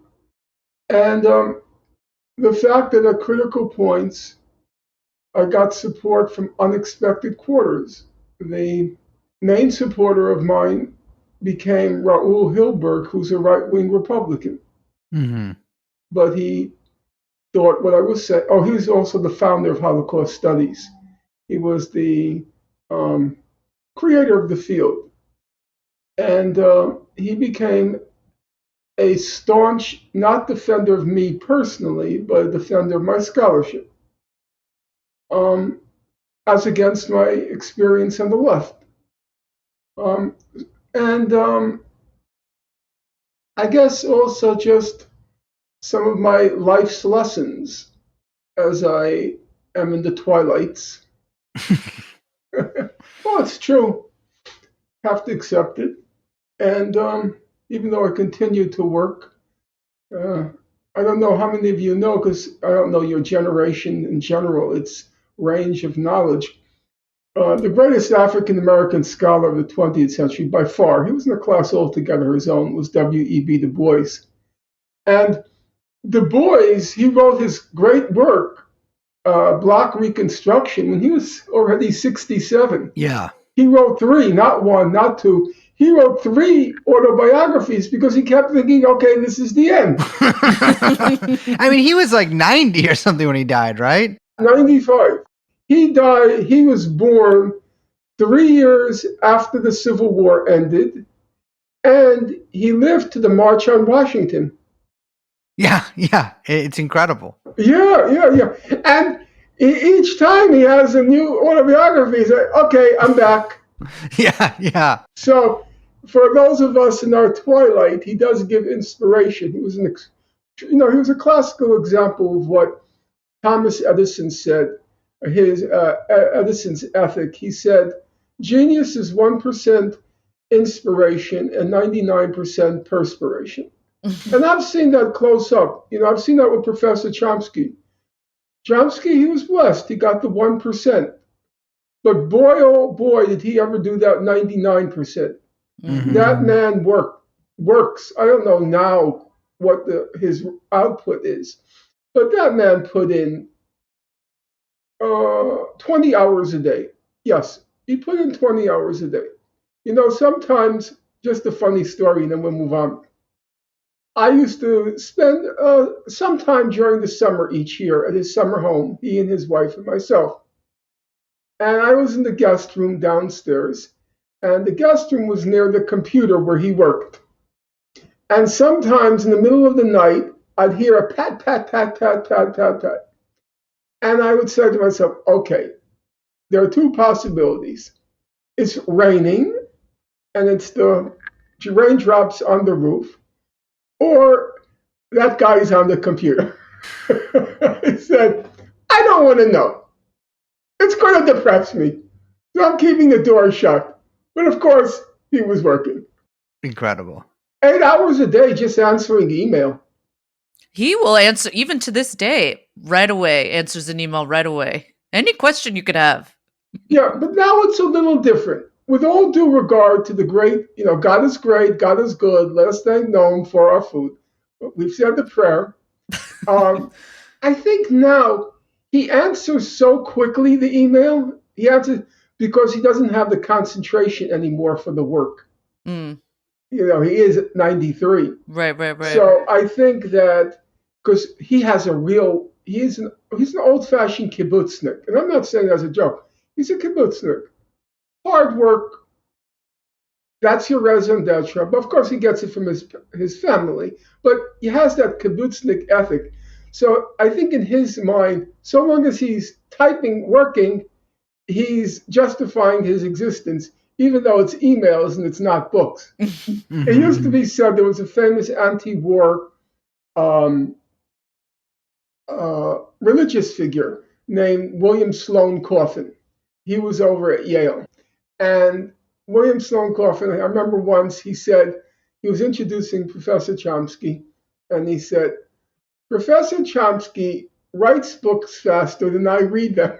And it was true. It's crazy though. I was thinking about that when I was looking at a copy of, I can't remember which book, one of Badiou's books, and you look in the beginning of it and you see what he's published, and it's just, and it's not everything, and it'll go on for like 3 pages. It's about 150 books. I mean, You're that's like, how are you writing this? At that territory, you're getting into, I mean, 2 of my personal idols, the novelist Percival Everett, and of course, Howard Hunt, as far as their prolific literary output goes. I have a couple of Howard Hunt's books. With all due regard, I cannot accept the equivalency here. Please, it was not offered seriously. Forgive me. Because Professor Chomsky, first of all, he's not just writing, as it were, stream of consciousness. No, yeah. Every book comes with a voluminous scholarly apparatus. I mean, that's just a huge amount of research that goes to each book. And I can tell you, with pretty much certainty, except for let's call it the last 10 or 15 years, but for the first period, I knew all of his books inside out, backward, forward, left to right, right to left, up and down. He did not really repeat footnotes. It was new research with each book. He was a force of nature, because in so many levels, there was the correspondence. There was the lecturing. He was on the go all the time. Here, there, around the world. I remember once his wife said to me, Carol Chomsky, they went to India, they come back from India, he then has to go the next day to Brazil. He said, I'm exhausted. He was just zigzagging the globe. He once told me that in the plane, he could never sleep on the plane. He said, his was the only light on in the plane. The only light on. He is reading. He said once there was a woman sitting next to him, and she recognized who he was, and she wouldn't shut up.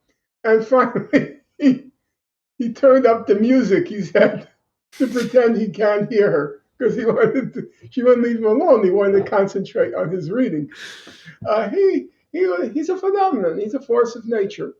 Do you guys still correspond? No. I want to be honest about that. I could pretend, I'm one of Chomsky's special people. No, it's not true, and I'm not going to pretend otherwise. I was close to him, and I was close to his wife. And they had very different, they're both, she was a brilliant woman, but she was more, let's just call it down to earth. And I'm also down to earth. I mean, I liked going shopping with her in the supermarket, and she has her coupons, and, remind me of growing up. And so I was sort of like a compromise. They both liked me. Now, that was unusual, because she didn't like most people he liked, and vice versa. In general. So I was a compromise. So they both liked me, and that made me tolerable around both of them. But once she passed away, we kind of drifted apart, and that was okay for me, because occasionally we would see each other in the years after his wife passed away. We'd meet up in Cambridge or Lexington. No, Cambridge. We'd meet up in Cambridge or Boston, and we would talk. I'd ask how the kids are, the usual Jewish sort of talk. How are the kids? How are the grandchildren? But then it was like when we got around to talking about other issues, we were just repeating ourselves from the past. Mm. It was the same stories, the same war stories, Right, the right, same right. things about the same people, isn't she a shit? Isn't he a, schmuck? And then same thing. And I realized I got everything out of him that I could. He was a resource, a human resource for me. I got everything out of him I could. And if I were to persist, a lot of people persist because they want to be able to say they were close to Noam Chomsky. It's an honor. It's a feather in your cap. And I didn't need that anymore. In fact, I didn't want it anymore because I didn't want to be derivative. I wanted to be my own person. If you want to know me, I want you to want to know me because of me, not because I'm, close to Noam Chomsky. It didn't feel good after a while. It's nice to be a protege when you're in your 30s. It becomes a little bit problematic when you're in your 40s, and it becomes downright humiliating once you get into your 50s. Either you are your own person or you're not. And I didn't struggle to be part of the inner circle. I didn't struggle to be part of the inner circle. I didn't want it. I have my honor. I have my pride. I didn't want to be a groupie, which is effectively, what it is, to be a groupie, to cling to somebody just so you can go around boasting. Oh, you're my friend. That's why I never call him Noam. Never.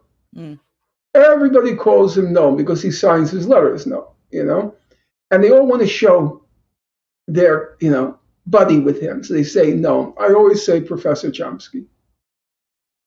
I don't want to be part of that groupie phenomenon. It's degrading. And I have my personal honor. Either I achieved something in my life or I didn't. And if I didn't, the verdict is not going to change because I knew Noam Chomsky. The verdict remains the same. And so, no, I wouldn't say we remain in close touch. He moved out to Arizona around 3 years ago. And before that, I occasionally saw him. And now, no, I don't see him. I don't feel bad. I was blessed. He entered my life for about 30 years, and I learned a lot. He gave me his time. He read everything I wrote. He returned it with extensive criticism. He taught me in some respects, not totally, he taught me how to think. And that was important. I did not get my moral core from him.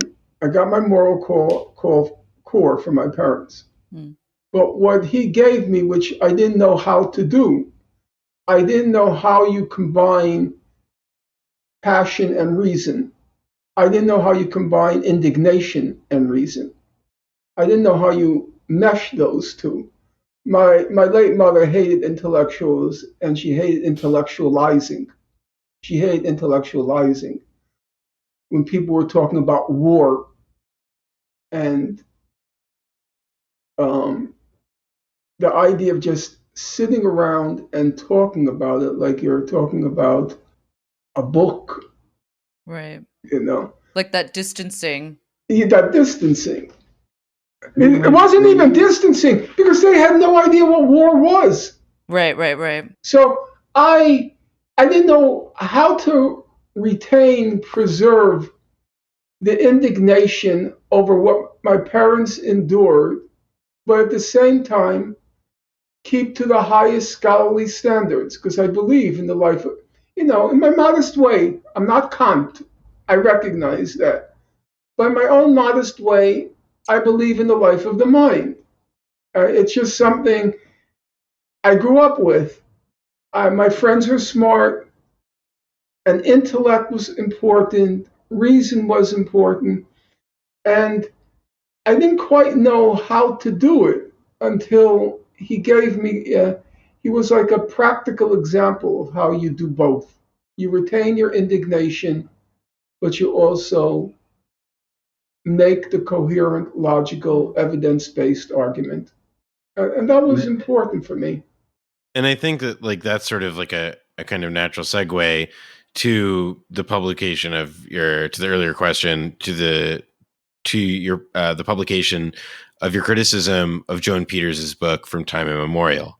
I think that there's, like when it comes to subjects like this and subjects like, Palestinian indigeneity or Jewish settlement on Palestinian land, there's an enormous amount of indignation, especially from the pro-Israel establishment at sort of even, kind of like just beginning to kind of, when you just begin to even question the basic facts of it, I guess.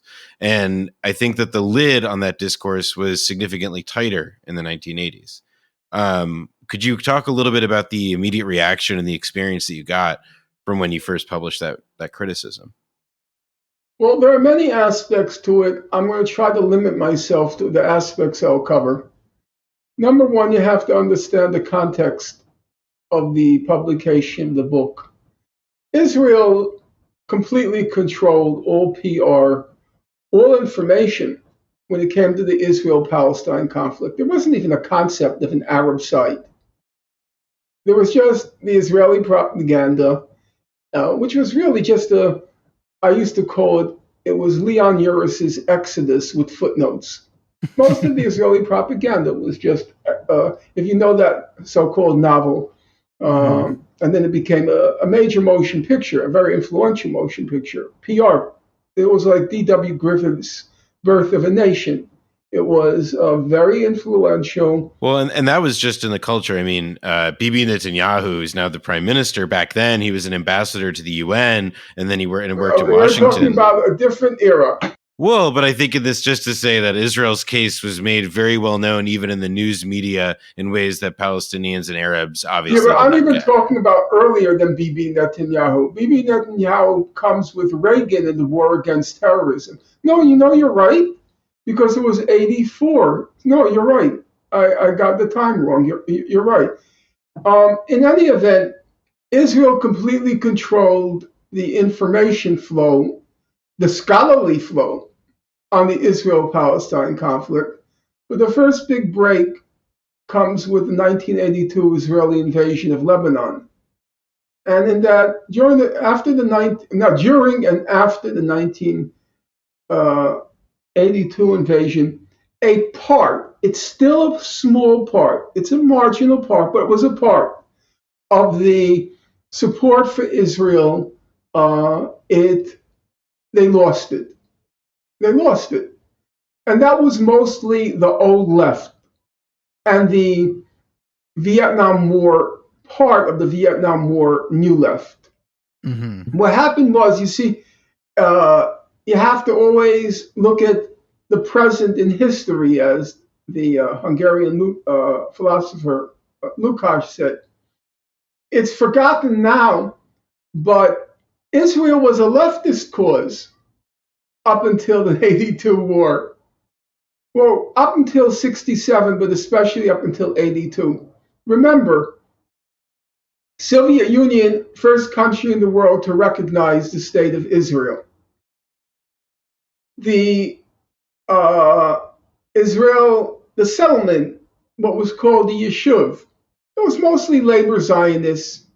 People like Ben Gurion saw themselves, literally, they saw themselves as little Lenins and little Bolsheviks in the Middle East. They were fanatically part of the Israeli political establishment. It came to be called the Mapam. The Mapam was fanatically pro-Stalin, supported Stalin during what was called the Doctor's Plot, not worth going into, but they were fanatically pro-Stalin. Right. I mean, the only thing to say for listeners is that during a period of like Stalin's greatest anti-Semitic crime, they maintained ties. We'll have Grover Furr on next week to explain. They supported what was called back then the Soviet, interpretation of what happened. In any event, or the Soviet claim as to what happened. In any event, so that included a large part of the old left. People like Pete Seeger, okay, who was a standard bearer of my generation. Pete Seeger, his first big hit with the Weavers, you know what the first big hit was? It was Tzena, Tzena, Tzena, which was an Israeli folk song. Tzena, Tzena, Tzena, Tzena, da, da, da, da, da, da, da, da. And the flip side of it was Irene Goodnight. Irene, I don't know if you know any of this. We actually, I will say, we actually did an episode with a guy who wrote a book about Pete Seeger and other folk musicians' persecution by the FBI, and the Weavers were for a being central in the part of CPUSA. that. So that was the old left, and come the 1982 war, they broke. That was the first significant change in public opinion in the West. So at the time, there was a full-page ad in the back page of the News of the Week in Review in the New York Times, which was very influential back then. And it was a full page, and the headline read, 20,000 killed, 140,000 refugees. And it was written, I was told later, it was written by Edward Said. It was a very powerful ad. But what was more powerful was the list of signatories on the bottom. And then you saw we had crossed the Rubicon. You saw Paul Robeson Jr. Now, Paul Robeson Sr. was very close to the Jews, very close, especially during World War II. And Paul Robeson Jr. was married to a Jew, Marilyn Greenberg, who became Marilyn Robeson. And Paul Robeson's wife herself was partly Jewish. She was a Cardozo. So you saw Robeson's name. Then you look on the ad and you see Pete and Toshi Seeger. You knew something had happened. You knew, by the way, Robeson's wife was Eslanda Good Cardoza Robeson. She had some Jewish blood, as it's called.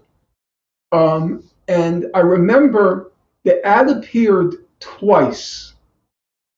And the first time, Daniel Ellsberg was a very famous personality. He leaked what was called the Pentagon Papers on the Vietnam War. We're very familiar. And Ellsberg was indignant, angry, furious. Why?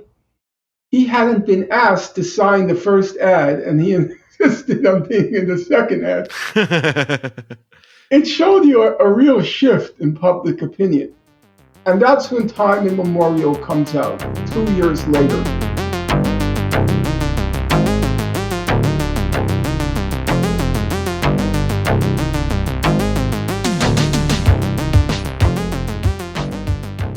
So it's now 1984, and Israel and its supporters and its apologists are trying to recuperate from the public relations debacle of the 1982 war.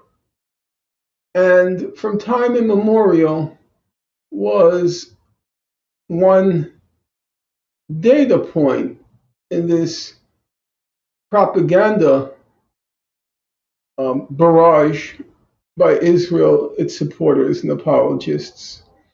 The basic thesis of the book was to say that the whole cause is a fake, that it's all a concoction, a conspiracy. There were no Palestinians. The whole thing is a fake. And when I wrote my critique, I, of course, once Professor Chomsky said I was on the right track, I then expanded it from the narrow demographic study with the number that was fake I then proceeded to examine the whole scholarly apparatus and reached the conclusion the whole thing was just a hoax. It was a fraud. All the sources were fabricated. They really were. It was kind of shocking. One source, it was called the Hope Simpson Report. It was one of the British investigations or inquiries into the Palestine conflict.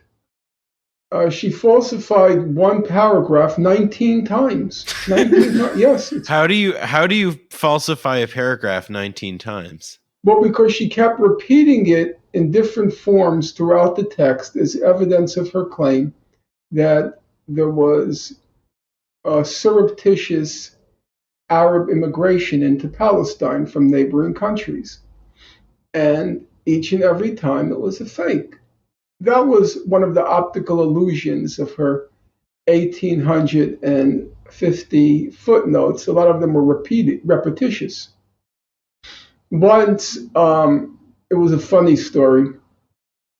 So, I'm just, as I tell you, I'm this graduate student living in a tiny apartment in Washington Heights. And, but I had a lot of friends. We were comrades. Mm-hmm. So Peters was crisscrossing the country promoting the book. This vast lecture tour, I think it was 250 speaking engagements. And whenever she would be on like some community radio, my friends would ring me up. Hey, Norm, she's now on community radio in Waco, Texas. Why don't you call in? So, wherever she goes, the most obscure radio. You're calling in. I'm calling in. Driving the poor woman mad. Well, what did those conversations go like? Well, I would start off by saying that my name is Norman Finkelstein, and I think the book is a fraud. And she would always say, he's a friend of Noam Chomsky. Oh my God. Like, saying he's a friend of the devil. And what did the host usually like do? Did they just cut you off, or did they just let you argue it out? Absolutely not. Did not cut me off. No, because community radio, they're not yet commissars. Right. They actually believe in the idea of community radio. Hold it for one moment. Right. Community radio didn't understand that their function is to manufacture consent. They actually thought it was to facilitate the free exchange of ideas. I mean, they're so stupid. Those hoi polloi, those stupid people in the backwoods. They think it's supposed to have conversation and an exchange of ideas. So she knew who you were. Oh, yeah. Oh, the stories I could tell you with me and her, but that's another story. So then the book comes out in the UK. Yeah, libel laws they're stricter there. And a friend of mine, his name is Charlie Glass. He's still a prominent journalist, brilliant guy. Charlie calls me up and he says, Norm, Peters is going to be on BBC. You want to be on the show? What the hell not? Why the hell not? Oh, you can imagine, Joan Peters is now in the UK. She's thinking, I put that guy behind me. He's gone. I'm in the UK. It's over. The nightmare, the pesadilla, as the Spanish would say, of Norman Finkelstein. So then she's on BBC. She gives her usual spiel, and then the announcer says, okay, we're going to take questions. And he goes like this. I'll never forget. He says, our first call is from New York City. So, Joe Peters is sitting there, and you know what she's thinking? It can't be. She's like, it can't be. It can't be. There's no way. He followed me to the UK. No way. It can't be. The first call, New York City. So I get on and I give my spiel, And I said, she said this with the Hope Simpson report, but that's not what the Hope Simpson report said. So she's very cool. She's very cool because she understands how the media works. Nobody reads the books, the people who interview you. They don't read it. They have not a clue what's in the book. If you ever write a book and you go with one of the better publishers, they send you a questionnaire, an extensive questionnaire. And one of the questions in the questionnaire is, what questions would you like to be asked? No, that's absolutely true. And that's what the interviewers do. They ask you the questions that you want to be asked. It's like a talk show, like late night show or something. It's all just theater. Yeah. And so when I said, and she, her answer was, she said, I didn't write that. She knew nobody would check. Oh. So, you know what I replied? Well, whoever wrote the book did write that. Very clever. Yeah, slick. I mean that's just what's so incredible. I mean it's sort of famous that rather books of nonfiction books have different fact checking standards often than like reporting does at really any outlet. Which I'll be honest, a lot of those fact checkers are very ideologically motivated themselves, so can't necessarily trust that stuff either. But people can basically say whatever the fuck they want to. That's absolutely true. Absolutely true. I was talking about that yesterday with my college roommate, brilliant guy. He's a biomathematician at NYU. He just retired. Wonderful guy. And I said, on balance, I know you won't agree with me. You're young people. You're not going to agree with me. On balance, when it comes to research, I don't think the web has been an improvement. I recognize it makes things so easy. It makes things so much easier. But you know what? Sometimes easier is not better. The fact that you used to have to go to a library, you had to research things, it was an exercise to have to do that. Nowadays, I'm returning to your point right now. Nowadays, you have something you want to check. You just plug in a fact in the Google search, and 10,000 sites come up.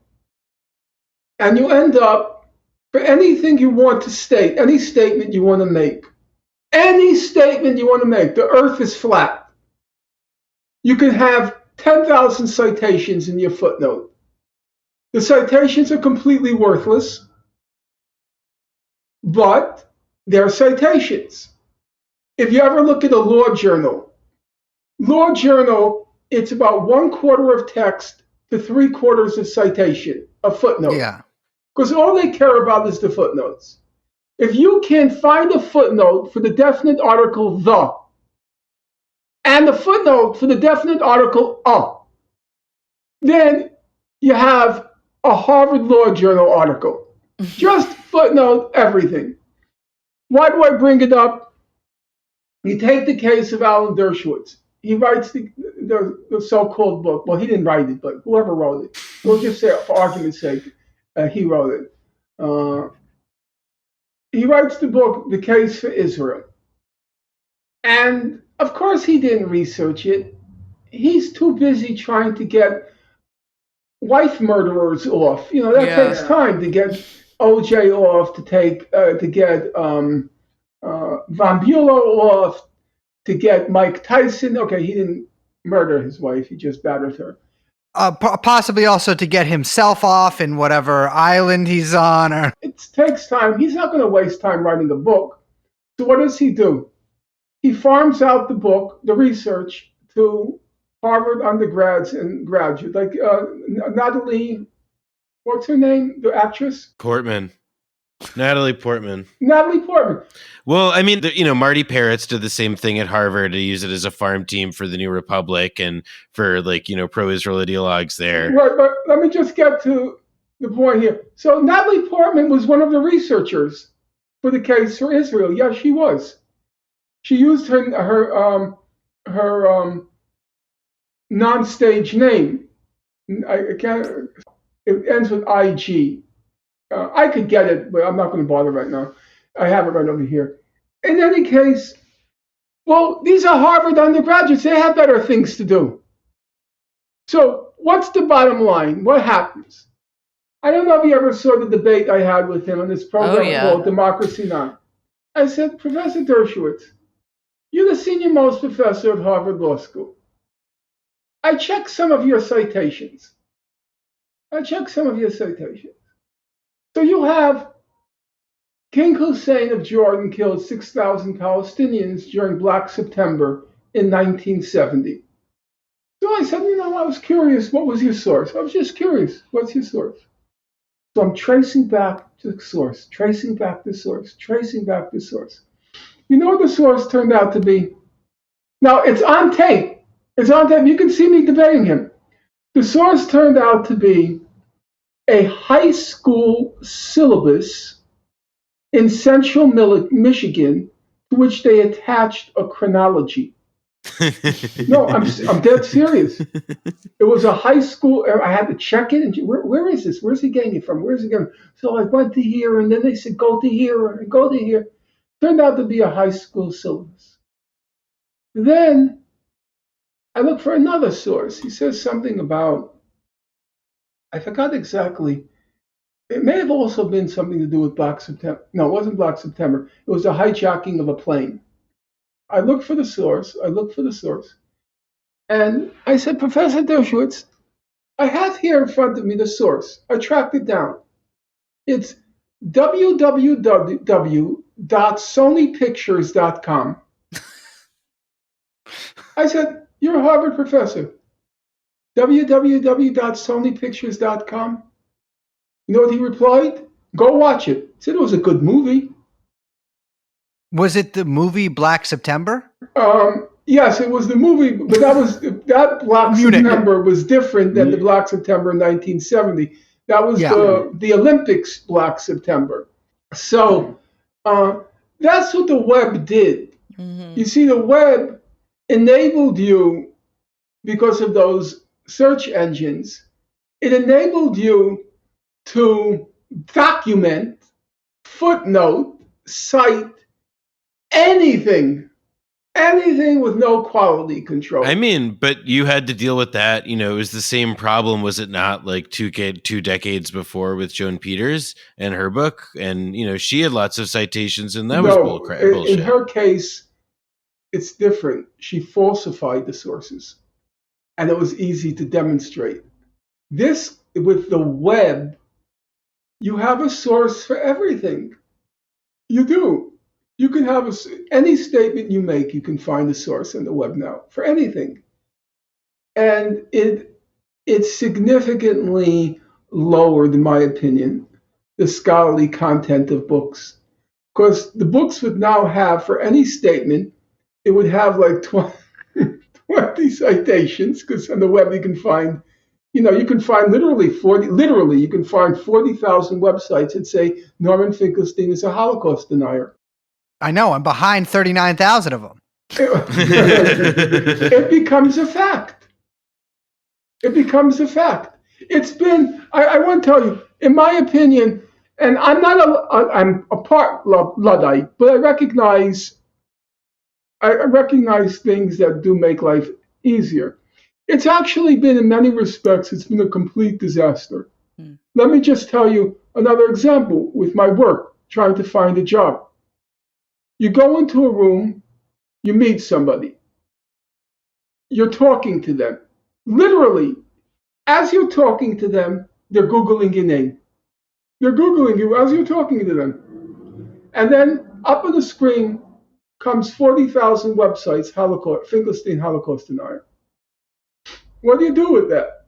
Even an honest administrator, and there are honest administrators, even an honest administrator, are they going to check 40,000 websites to see whether what's being said about me is true? Well, I think that that's a good, like, I think this makes sense then to back up a second and to talk about like why that the lie that you were a Holocaust denier would appear on those websites in the first place. And so this comes after, I mean, to the extent that a chronology even matters, like years after, like, you know, your critique of the Peters Review, you begin to publish more scholarship, including a book called The Show Industry on No. ways, or you view this, it comes from a different place. The Holocaust industry. The Holocaust industry. Sorry, my dad calls it the show of business, so I of course mix them up. Are you sure he's not talking about show business, which is our other greatest passion? Well, that was the joke. Abba Eban he's usually credited as saying there's no business like show of business. Yes. So and so I guess you started dealing with the ways in which the memory of the Holocaust could be used or abused for political agendas, particularly in the case of Israel. I guess how do you start from making an analysis of that to being called a Holocaust denier? Well, there are also many aspects to that question. If you've ever read Mein Kampf, Hitler's Mein Kampf, in general, it's not a compelling piece of work. Surprisingly poorly written, actually. Yeah. His German He's was not good. a writer. Yeah, that's true. He was not a good. His control over German language is not good. No. However, everybody has something to contribute based on their life experience. He had a lot of insight. I'm not saying it was original, but he had a lot of insight on propaganda. And one of the interesting things he had to say was, it's counterintuitive, but the bigger the lie, the more credible it is. The bigger the lie, the more credible it is. The smaller the lie, the less credible it is. What did he mean? If I were to go over to you and say, you know what? I saw your mother and she was smiling and laughing with the rabbi, you would, no. To be clear, Norman, in my family, that would be accepted because my father is a rabbi. So, that's just happy home life. Right. As long as you keep the lie small, people think, well, maybe it's true, maybe it's not true, who knows? But when you exaggerate it, people would think, that's got to be true, because nobody has the effrontery, nobody has the gall, the audacity to make up something like that unless it were true. It's got to be true, because how would anyone say something like that unless it were true? And people thought, everybody knew about my family background. It was pretty well known. So if it were alleged there was a Holocaust denier, it must be true. Because why would anybody say something so insane like that unless there was something to it? During my 10-year battle, Alan Dershowitz did the same thing. He was going around saying my late mother was a Nazi collaborator. She was a capo. Mm-hmm. And you know what else he said? This is honest the truth. You know what else he said? He said, I wrote it. He said, I wrote it. Just look at what he wrote on the website. I wrote that my mother was a Nazi collaborator, a capo. People thought, well, there's got to be something to it. Would Alan Dershowitz say something so obscene unless it were true? And that was the thing with the Holocaust denier. You say something so outrageous. I used to say to people when that question came up, I would say, when I spoke and the question came up, I would say, okay, everybody knows, it's well known, my mother was in Majdanek concentration camp. My father was in Auschwitz. In fact, my mother was a witness at the trial of the guards to Majdanek concentration camp in Dusseldorf in 1979. I accompanied her. So those are indisputable and not disputed. They're not disputable facts. It's not only they're indisputable, nobody will deny them. So I would say to the audience, if it were true that growing up in that family, if it were true I'm a Holocaust denier, then I must be certifiably insane. That could be the only possible conclusion. Coming from that background, I have to be certifiably insane. I have to be a version. I don't know if you guys know, even remember, there was a great chess player, Bobby Fischer. And Bobby Fischer went off the cliff. He became a Holocaust denier, actually. Yeah, an actual denier. So, but it was clear he was insane. So if you say to me, I'm a Holocaust denier, I must be insane. So I'd say to the audience, well, you just heard me speak for 2 hours. Does it appear to you that I'm insane?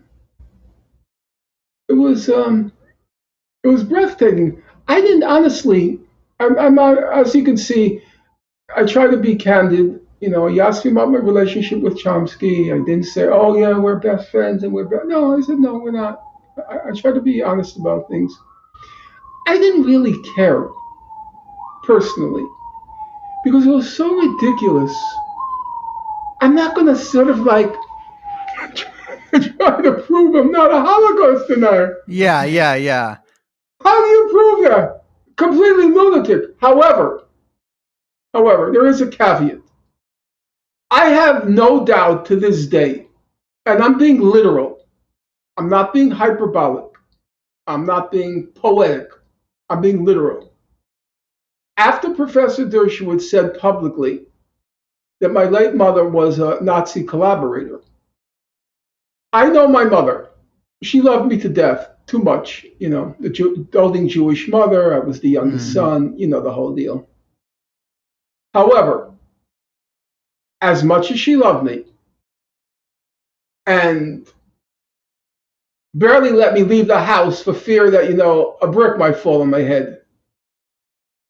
If I didn't go down, take the first Amtrak down to Cambridge, and I didn't kill the guy, she would not speak to me again. Oh, I'm dead. I'm dead serious. I'm dead serious. I'm deadly serious.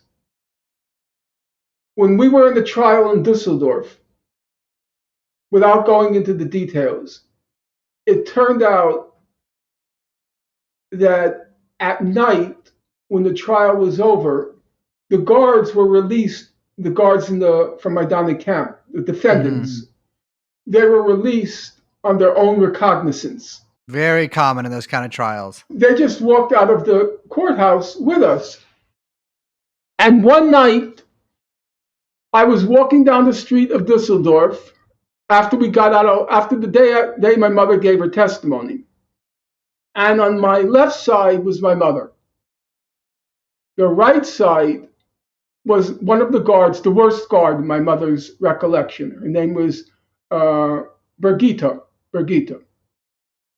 And I turned, I saw Birgitta. I was just shocked. I was breathless. I couldn't believe what was happening.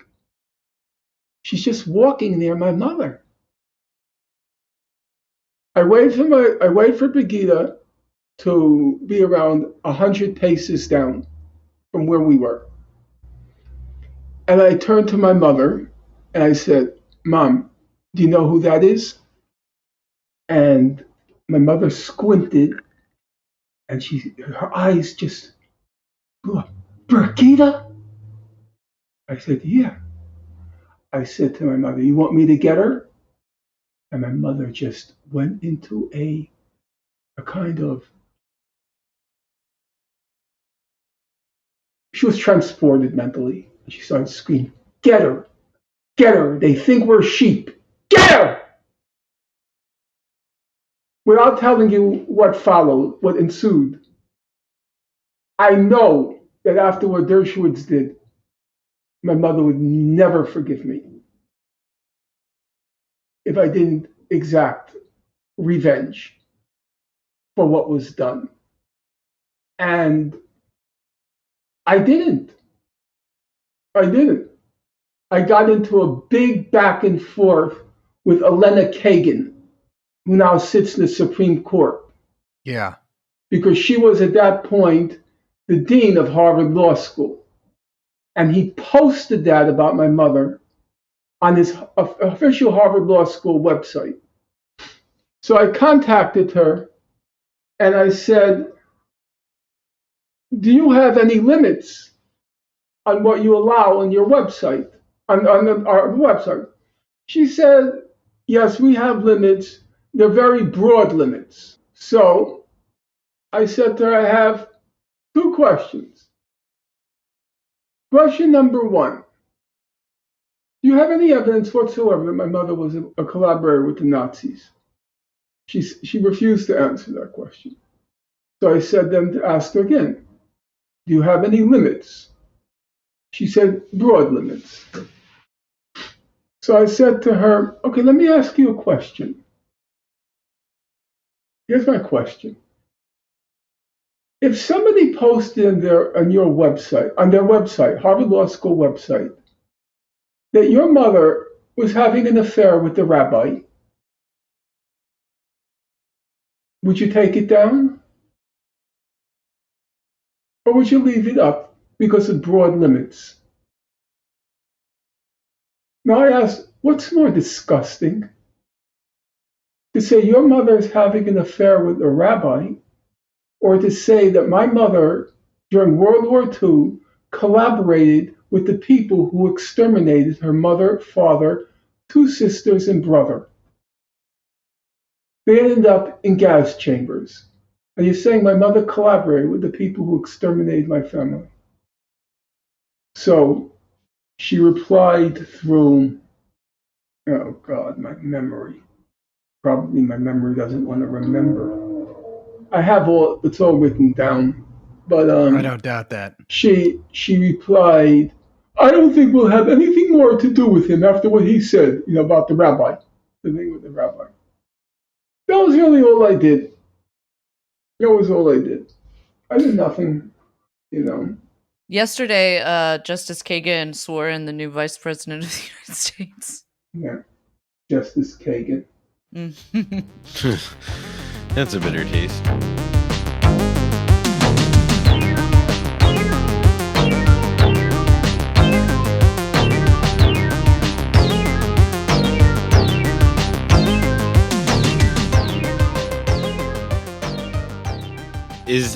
Why did Alan Dershowitz target you? Alan Dershowitz didn't target me. What happened was, after I appeared on the Democracy Now!, I remember Amy Goodman. I was friends with her then. I'm not friends with her anymore. But at the time, I was friends with her because we had a mutual friend in common. The investigative journalist, Alan Nairn, probably the most brilliant guy I know. One of the most brilliant. So she was Alan's girlfriend for many years. So I knew her. I knew her before she was Amy Goodman. I just knew her as Amy.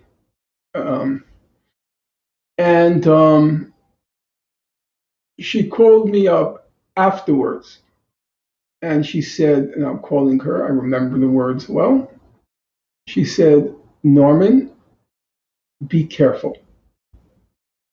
You're now like red meat to him. He lost it. He went berserk after what I did in public." Yeah. For those who haven't seen the interview, we'll link it in the description. It's a very well, or not the interview rather, but debate. the debate on Democracy Now! Between Norman Finkelstein and It Alan has Dershowitz. 2 parts, and you have to really watch both parts. What happened was, in the middle of the second part, I couldn't take it. No, I'm serious. I couldn't. He was the first time in my life I really met a pathological liar. It was a very strange experience for me because he kind of had the perfect MO of a lawyer. He absolutely believed every word he was saying, but simultaneously, he knew it was all a lie. Mm. So, if you want to convince a jury, you have to absolutely believe what you're saying. But if you want to be an effective attorney, you have to retain control over reality. You can't just lapse into your own crazy world. And he was able to do both simultaneously. Totally believe what he was saying, but simultaneously know that what he's saying had no connection to reality. And so he had total control over the real world that's unfolding about him. It was diabolical. Yeah. And I got so nauseous being in this company that in the middle of the second half, I took off my earphones. I said, I'm out of here. I can't take it. And Amy said, get back over there. Put on your earphones. No, so you'll see, if you watch closely the second half, you'll see the last half of the second half, I'm not wearing the earphones. It was so creepy. Yeah. It was so creepy to It's be really around this unnerving. guy. Well, to see someone who can like dissociate that much, Yeah. like from reality, and then manipulate it with literally no qualms. Yeah. And he had one physical manifestation. If you watch carefully, every time he lies, he gets this tick. No, it's true. It's so classic. He gets this tick. And during the second half of the debate, I said, Professor Dershowitz, you're lying again. The tick. The tick. It was creepy. But I never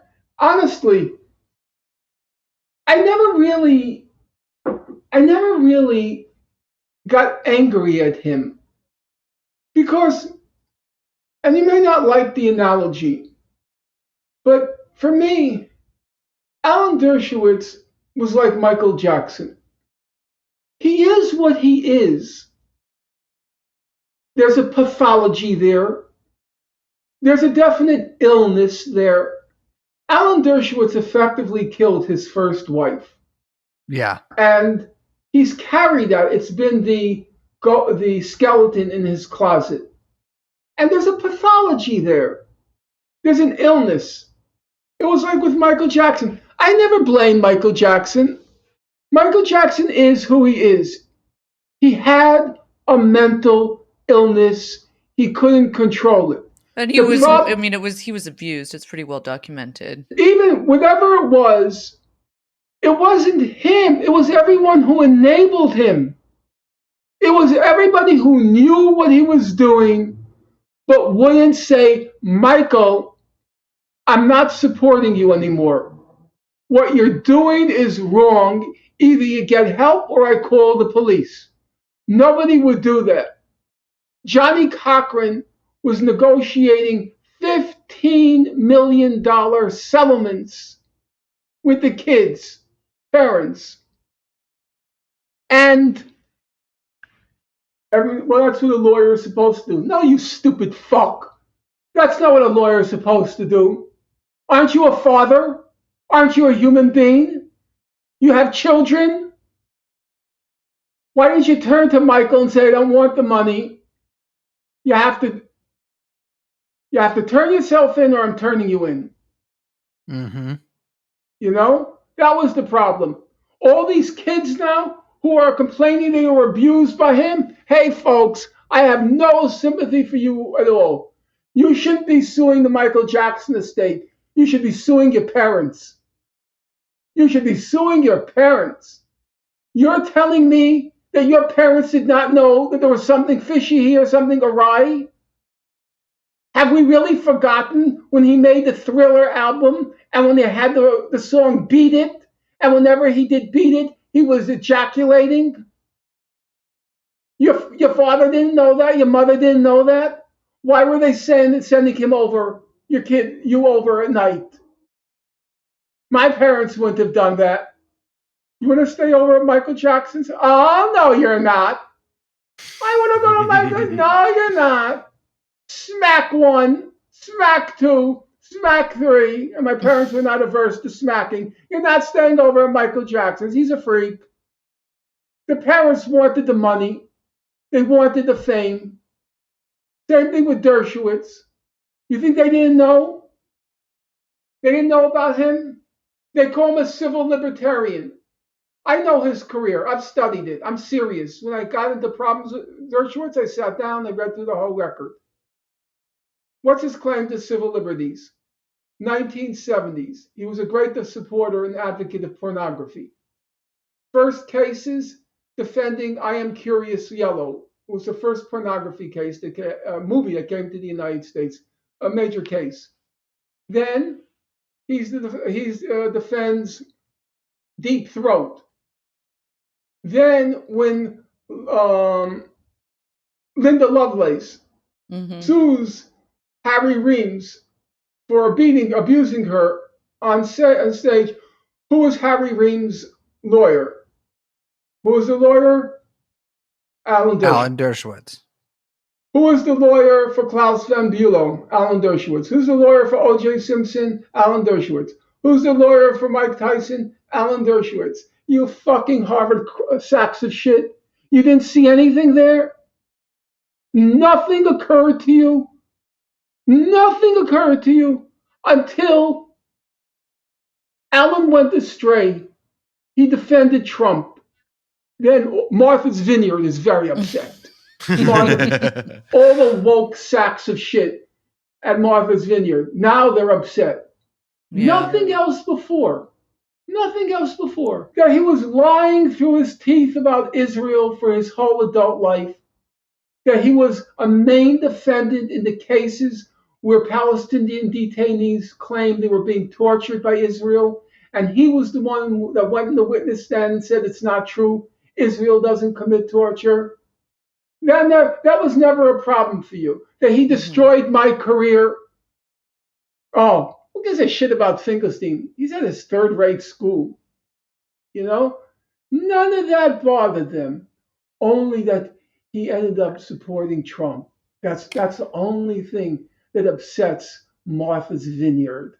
I think that's been like a really interesting lesson from the Trump years, is that in Dershowitz is like a prime example of exactly what you're saying, where it was like all these people or all these policies coming to light, and suddenly, because they were associated with Trump, they were so offensive, or all these things had crossed the line now.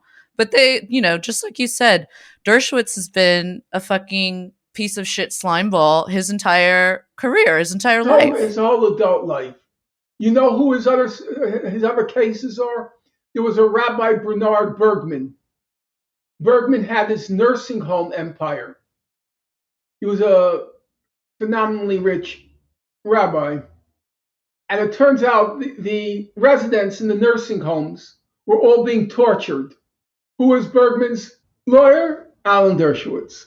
Leona Helmsley, you know her? Of the Helmsley hotels? They called her the Queen of Mean. Yeah. The way she abused all of her help there. She said taxes. Only little people pay taxes. Who was her lawyer? Alan Dershowitz. Yeah. None of that ever fazed him. For the woke sacks of shit on Martha's Vineyard. Only because, and it's the only reason he supported Trump. I know the guy because the charges against him by Virginia Giffrey in the Epstein case, they're true. Of course. And he wanted the pardon.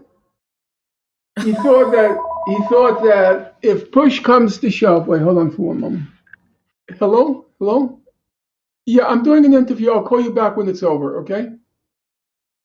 Okay. He wanted the pardon from Trump. That's why he did it. I never put that together, but that actually makes total sense. I think Harvard, my opinion, I mean, I've talked about it with people who are knowledgeable, and there's some disagreement, but I'm not confident. I still believe, Dershowitz loved that Harvard pedigree. Was the senior most professor, Felix Frankfurter, professor of law at Harvard. And professors never retire. Professors, you have to drag them out in the box. Yeah, they're like CIA agents in many ways, but that's in one way. So, why did Dershowitz leave Harvard? Why did he leave? They claim he retired. No, I don't believe that. He didn't retire. When you're at that stage, first of all, you don't have to do any real teaching. You don't have to do anything. They give you your office. And I think he was forced to retire. Because when you're in Harvard Law School, you know what's coming up, because there's so much pre-trial paperwork. And they knew the Epstein thing was going to come out. So I think they told him to retire.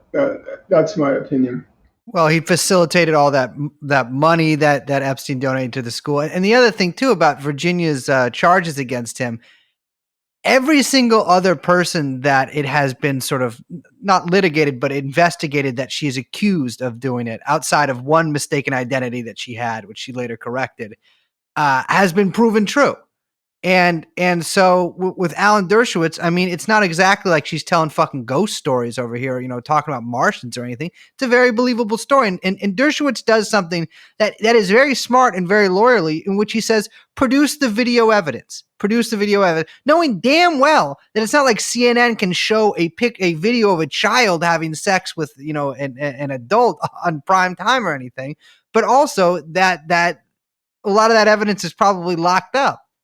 He kept saying, make the charge public, and then I'll sue you for libel. And guess what? She did. She made the charge. And what did he do? He tried to get the whole thing dropped. He didn't want to go to court. You said you wanted to go to court. He said, say it publicly. I want to go to court with you. She did it. And then he tried to prevent the court trial. Yeah. I don't want to, I'm always on the side of the underdog. That's my nature. I'm always on the side of the underdog. I don't want to get in Dershowitz's case. He's destroyed. Even at Martha's Vineyard, he's no longer welcome. What more suffering can you endure in life? Then, no, really, could you imagine the pain, the anguish of not being wanted at Martha's Vineyard? I mean, in his whatever mind palace he's created for himself, like maybe that is like a psychic wound that is that deep. Maybe actually, I don't believe that, because Dershowitz is a complete cynic. If you read one of his books, he says about professors. He says, with professors, no one's on earth is more cowardly than professors, which is absolutely true. It's absolutely true. No backbone, no spine. He has pure contempt for these people at Martha's Vineyard. So I don't really think it's a wound to him. What is a wound is, look, he basically came from nowhere. He came from Borough Park in Brooklyn, went to, as I've told you before, modest college, and he had built up this reputation as, the New York Times used to say, the famed civil liberties lawyer. It was always Alan Dershowitz, the famed, and now he was reduced to an object of ridicule. I mean, really, everyone is just making jokes about him. And that must have hurt. That, I think, probably hurt him. Not the Martha's Vineyard people, because he has no respect for them, because they're all sacks of shit. That's why they're in Martha's Vineyard. Yeah, it's the story in the New York Times about the stuff at Martha's Vineyard that probably hurt him the most. I do think that there's something that you can kind of also extrapolate from this as a matter of principle, though, to what you're talking about in terms of shouldn't have Harvard have looked at his record of defending evil pieces of shit and thought about not hiring a guy like that and giving him that platform and that prestige. And that's that kind of lawyers. He always says his standard defense was, that's what I'm hired to do. And in a way, you have to acknowledge, you see, that's one of the problems. It's the nature of our whole legal system. So when Alan Dershowitz was asked about getting Jeffrey Epstein off, he said, I was his lawyer. If I had my way, he said, Epstein wouldn't have served a day in jail. That's my job. That's what I get paid for. And in a way, there was some truth to that. But you see, the problem is, that's the problem with the whole legal system. Well, I agree. That's what the point I was going to make was Eric Holder really recently in a trade publication, the former attorney general. He's somebody who I've interviewed before directly. And he made the case that listen, everybody who's getting upset about people having represented corporations and then going into government, going to work for the Biden administration, if you're accusing them, if you think that they may have conflicts of interest, then you are assaulting the foundations of the American legal system, and you are putting, our entire legal system at threat, which is, true, but not in the way that he means it, but I think it's the same principle that's sort of in play here. First of all, let's ask a basic question. I mean, these are the kinds of things that really, they just rub me the wrong way. They rub me the wrong way. They make me very angry. First of all, let's apply that principle. Let's say Dershowitz were Eichmann's lawyer. It wasn't Dr. Servatius, it was Alan Dershowitz as the lawyer. And let's say he did what, according to his profession, he's supposed to do. He claims that's what I'm supposed to do. Okay? Do you think Alan Dershowitz would have said, if he got Eichmann off, do you think he would have said, I'm happy he didn't serve 1 day in jail? Would he have said that? Would he have said that? It's such a disgusting thing to say. No, I can't stand to hear things like that because they're so foul. They're so foul. I can't live in a world like that. I can't. I'm serious. I'm not trying to be dramatic. I just can't. I had a friend who went through a divorce case. And it was a terrible case. Terrible case. I hate divorce lawyers. I hate the whole system. They were blackmailing him. I don't know if any of you know anything about divorce law. It's the most horrible law. I mean, all the laws sucks, but this is the most horrible. And what they do in divorce law is, in divorce court, they have a moment where they ask, let's say, the spouse, can we look at your husband's tax records? Yeah, because this is dividing up marital assets, so you have to look at tax records. Now, you, and you, all four of you know everybody fudges in taxes. It's just, a deduction here, a deduction there. I just don't pay 'em. For anybody listening, I don't fudge on my taxes. I give very Norman, this precise is a numbers. civil service podcast. We're listening to exclusively we have by employees of the Upstanding IRS. Citizens podcast, Norman. I don't think you got the picture. What happens? They said, can you look at line 26? Line 26, it says that your ex-husband, he has a home office. Does he have a home office? Oh. So she says, I don't remember any office in our home. You know where it's all going, Mm-hmm. right? So I said to the guy, his name was Chetkov. God works in mysterious ways. He was one of the first people to die from COVID. I won't say more. I said to Chetkov, he said to me, if your friend, meaning my friend who was going through the divorce case, if your friend doesn't sign the stipulation, that's the fancy word for the final settlement, he's stupid because he's going to jail. And I said, that's blackmail. He said to me, I just do what's best for my client. That's my job. You know, like some Gestapo agent putting electrodes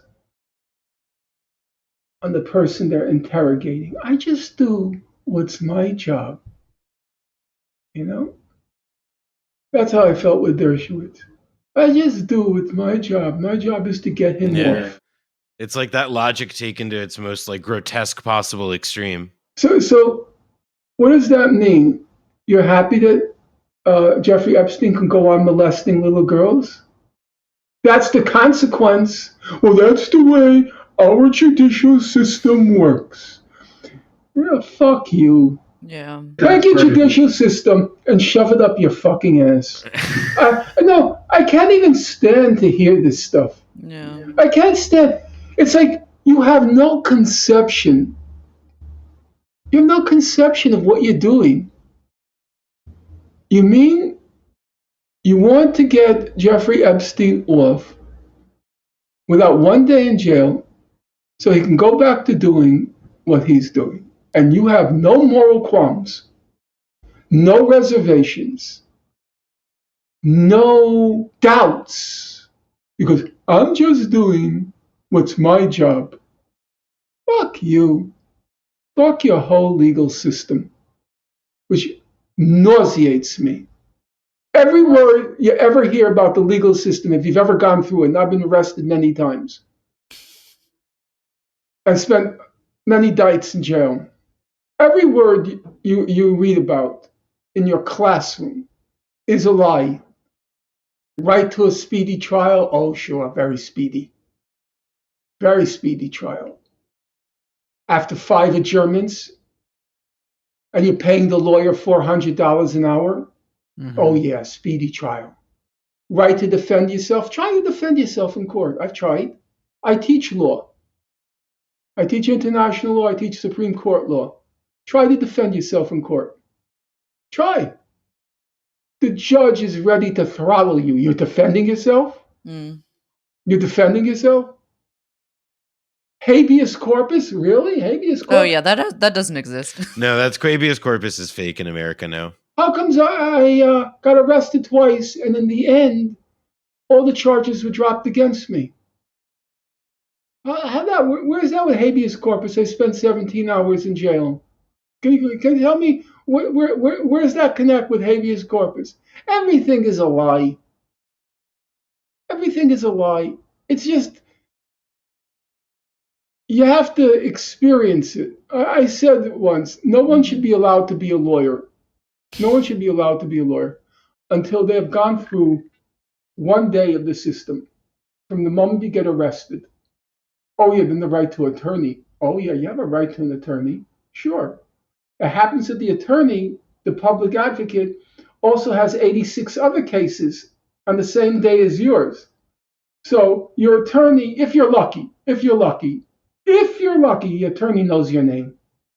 Right to an attorney. Such a farce.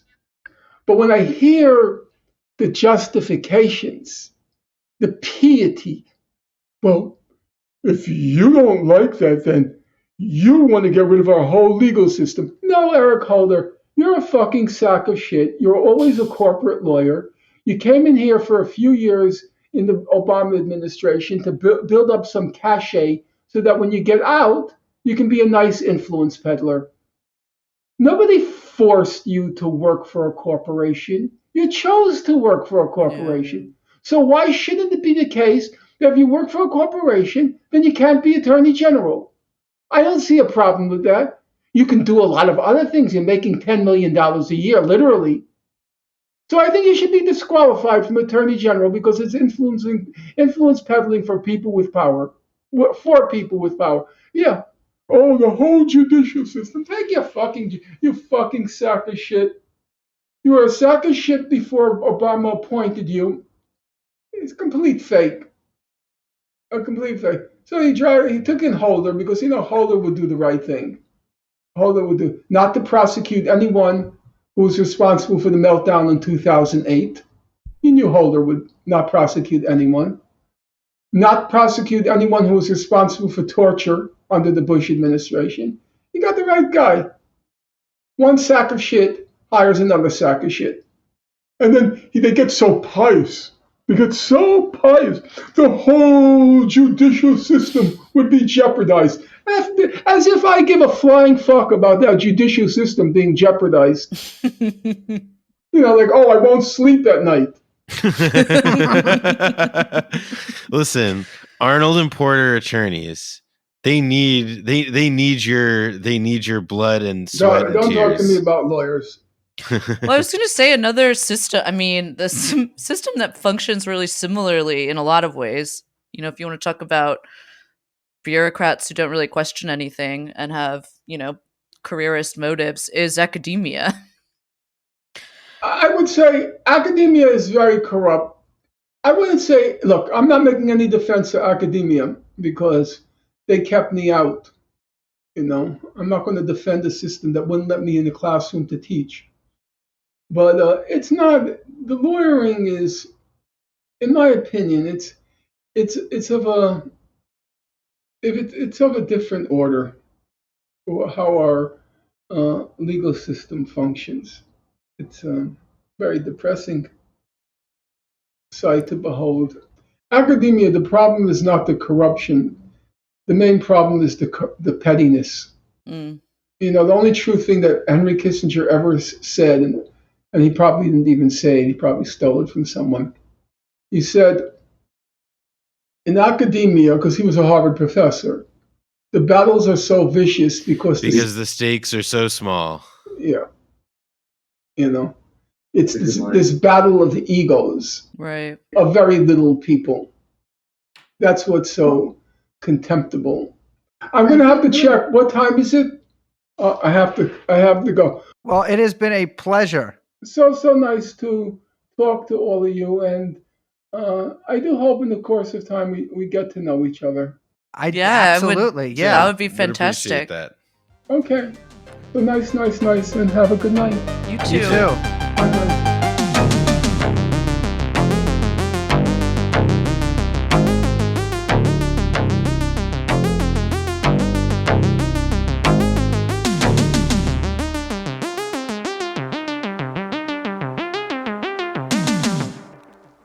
What a jaw.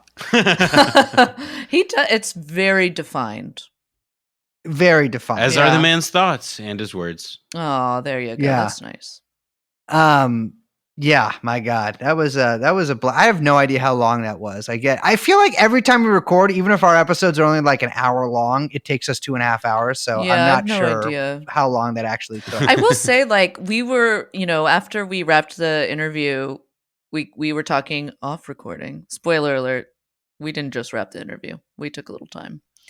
And we were talking about how, as you're kind of like, as you're progressing through what Professor Finkelstein is talking about, it becomes very clear whether he's talking about the law or, there's a lot of other, instances of this. It's all his like anger at the system is very much framed, like his worldview and anger at, I guess, like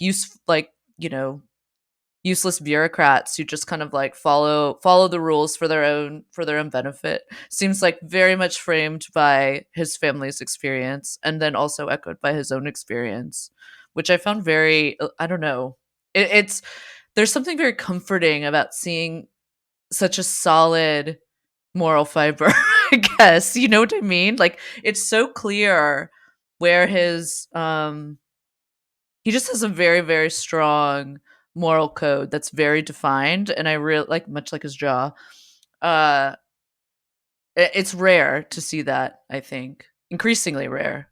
Yeah. I mean, he has a real rigorous system of morality that he applies, to like whatever discussion, wherever turn our conversation took, he,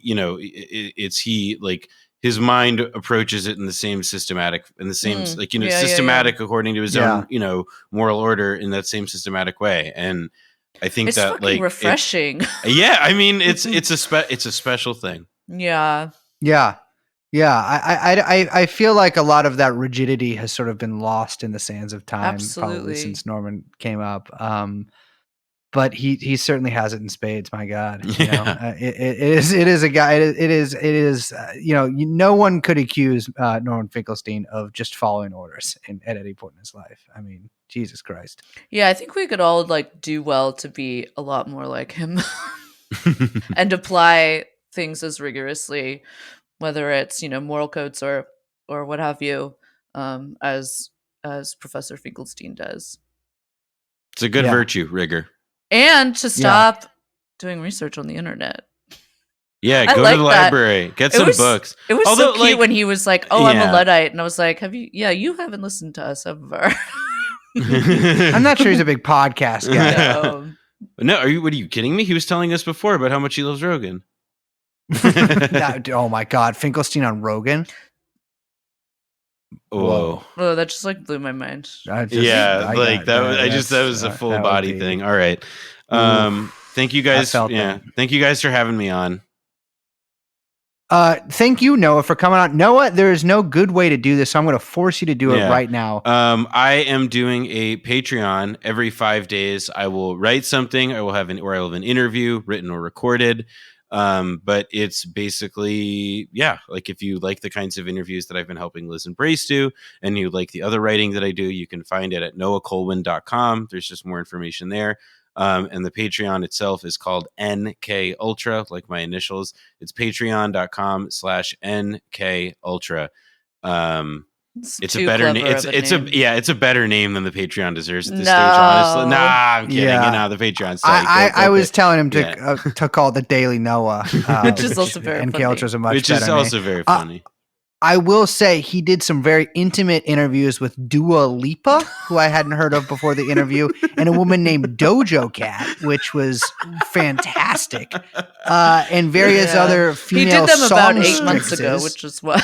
Yeah, really good stuff. Did you know? Well, we won't get into Albania stuff until later, but it's lot there, big country. Anyways, we are coming to you live from occupied Northern Macedonia. My name. We should say, I do really want to say real quick before we sign off that we're hoping to have Professor Finkelstein on again. Yes. And so I don't think it's the last time that we'll all be getting together. Saga isn't over. No, we'll keep it going. So on that note, I'm Liz. My name is Esther. You know what? I like that name. If I may, real quick. No one's named Esther anymore. Lots of women are named Esther. Not that many. Okay, my name is Brace. I'm Noah. We are, as always, joined by young Chomsky, and this is TrueAnon. We'll see you next time. Bye-bye. Let's go shoot Jeffrey Epstein. Let's go shoot Jeffrey Epstein. Let's go shoot Jeffrey Epstein. Let's go shoot Jeffrey Epstein.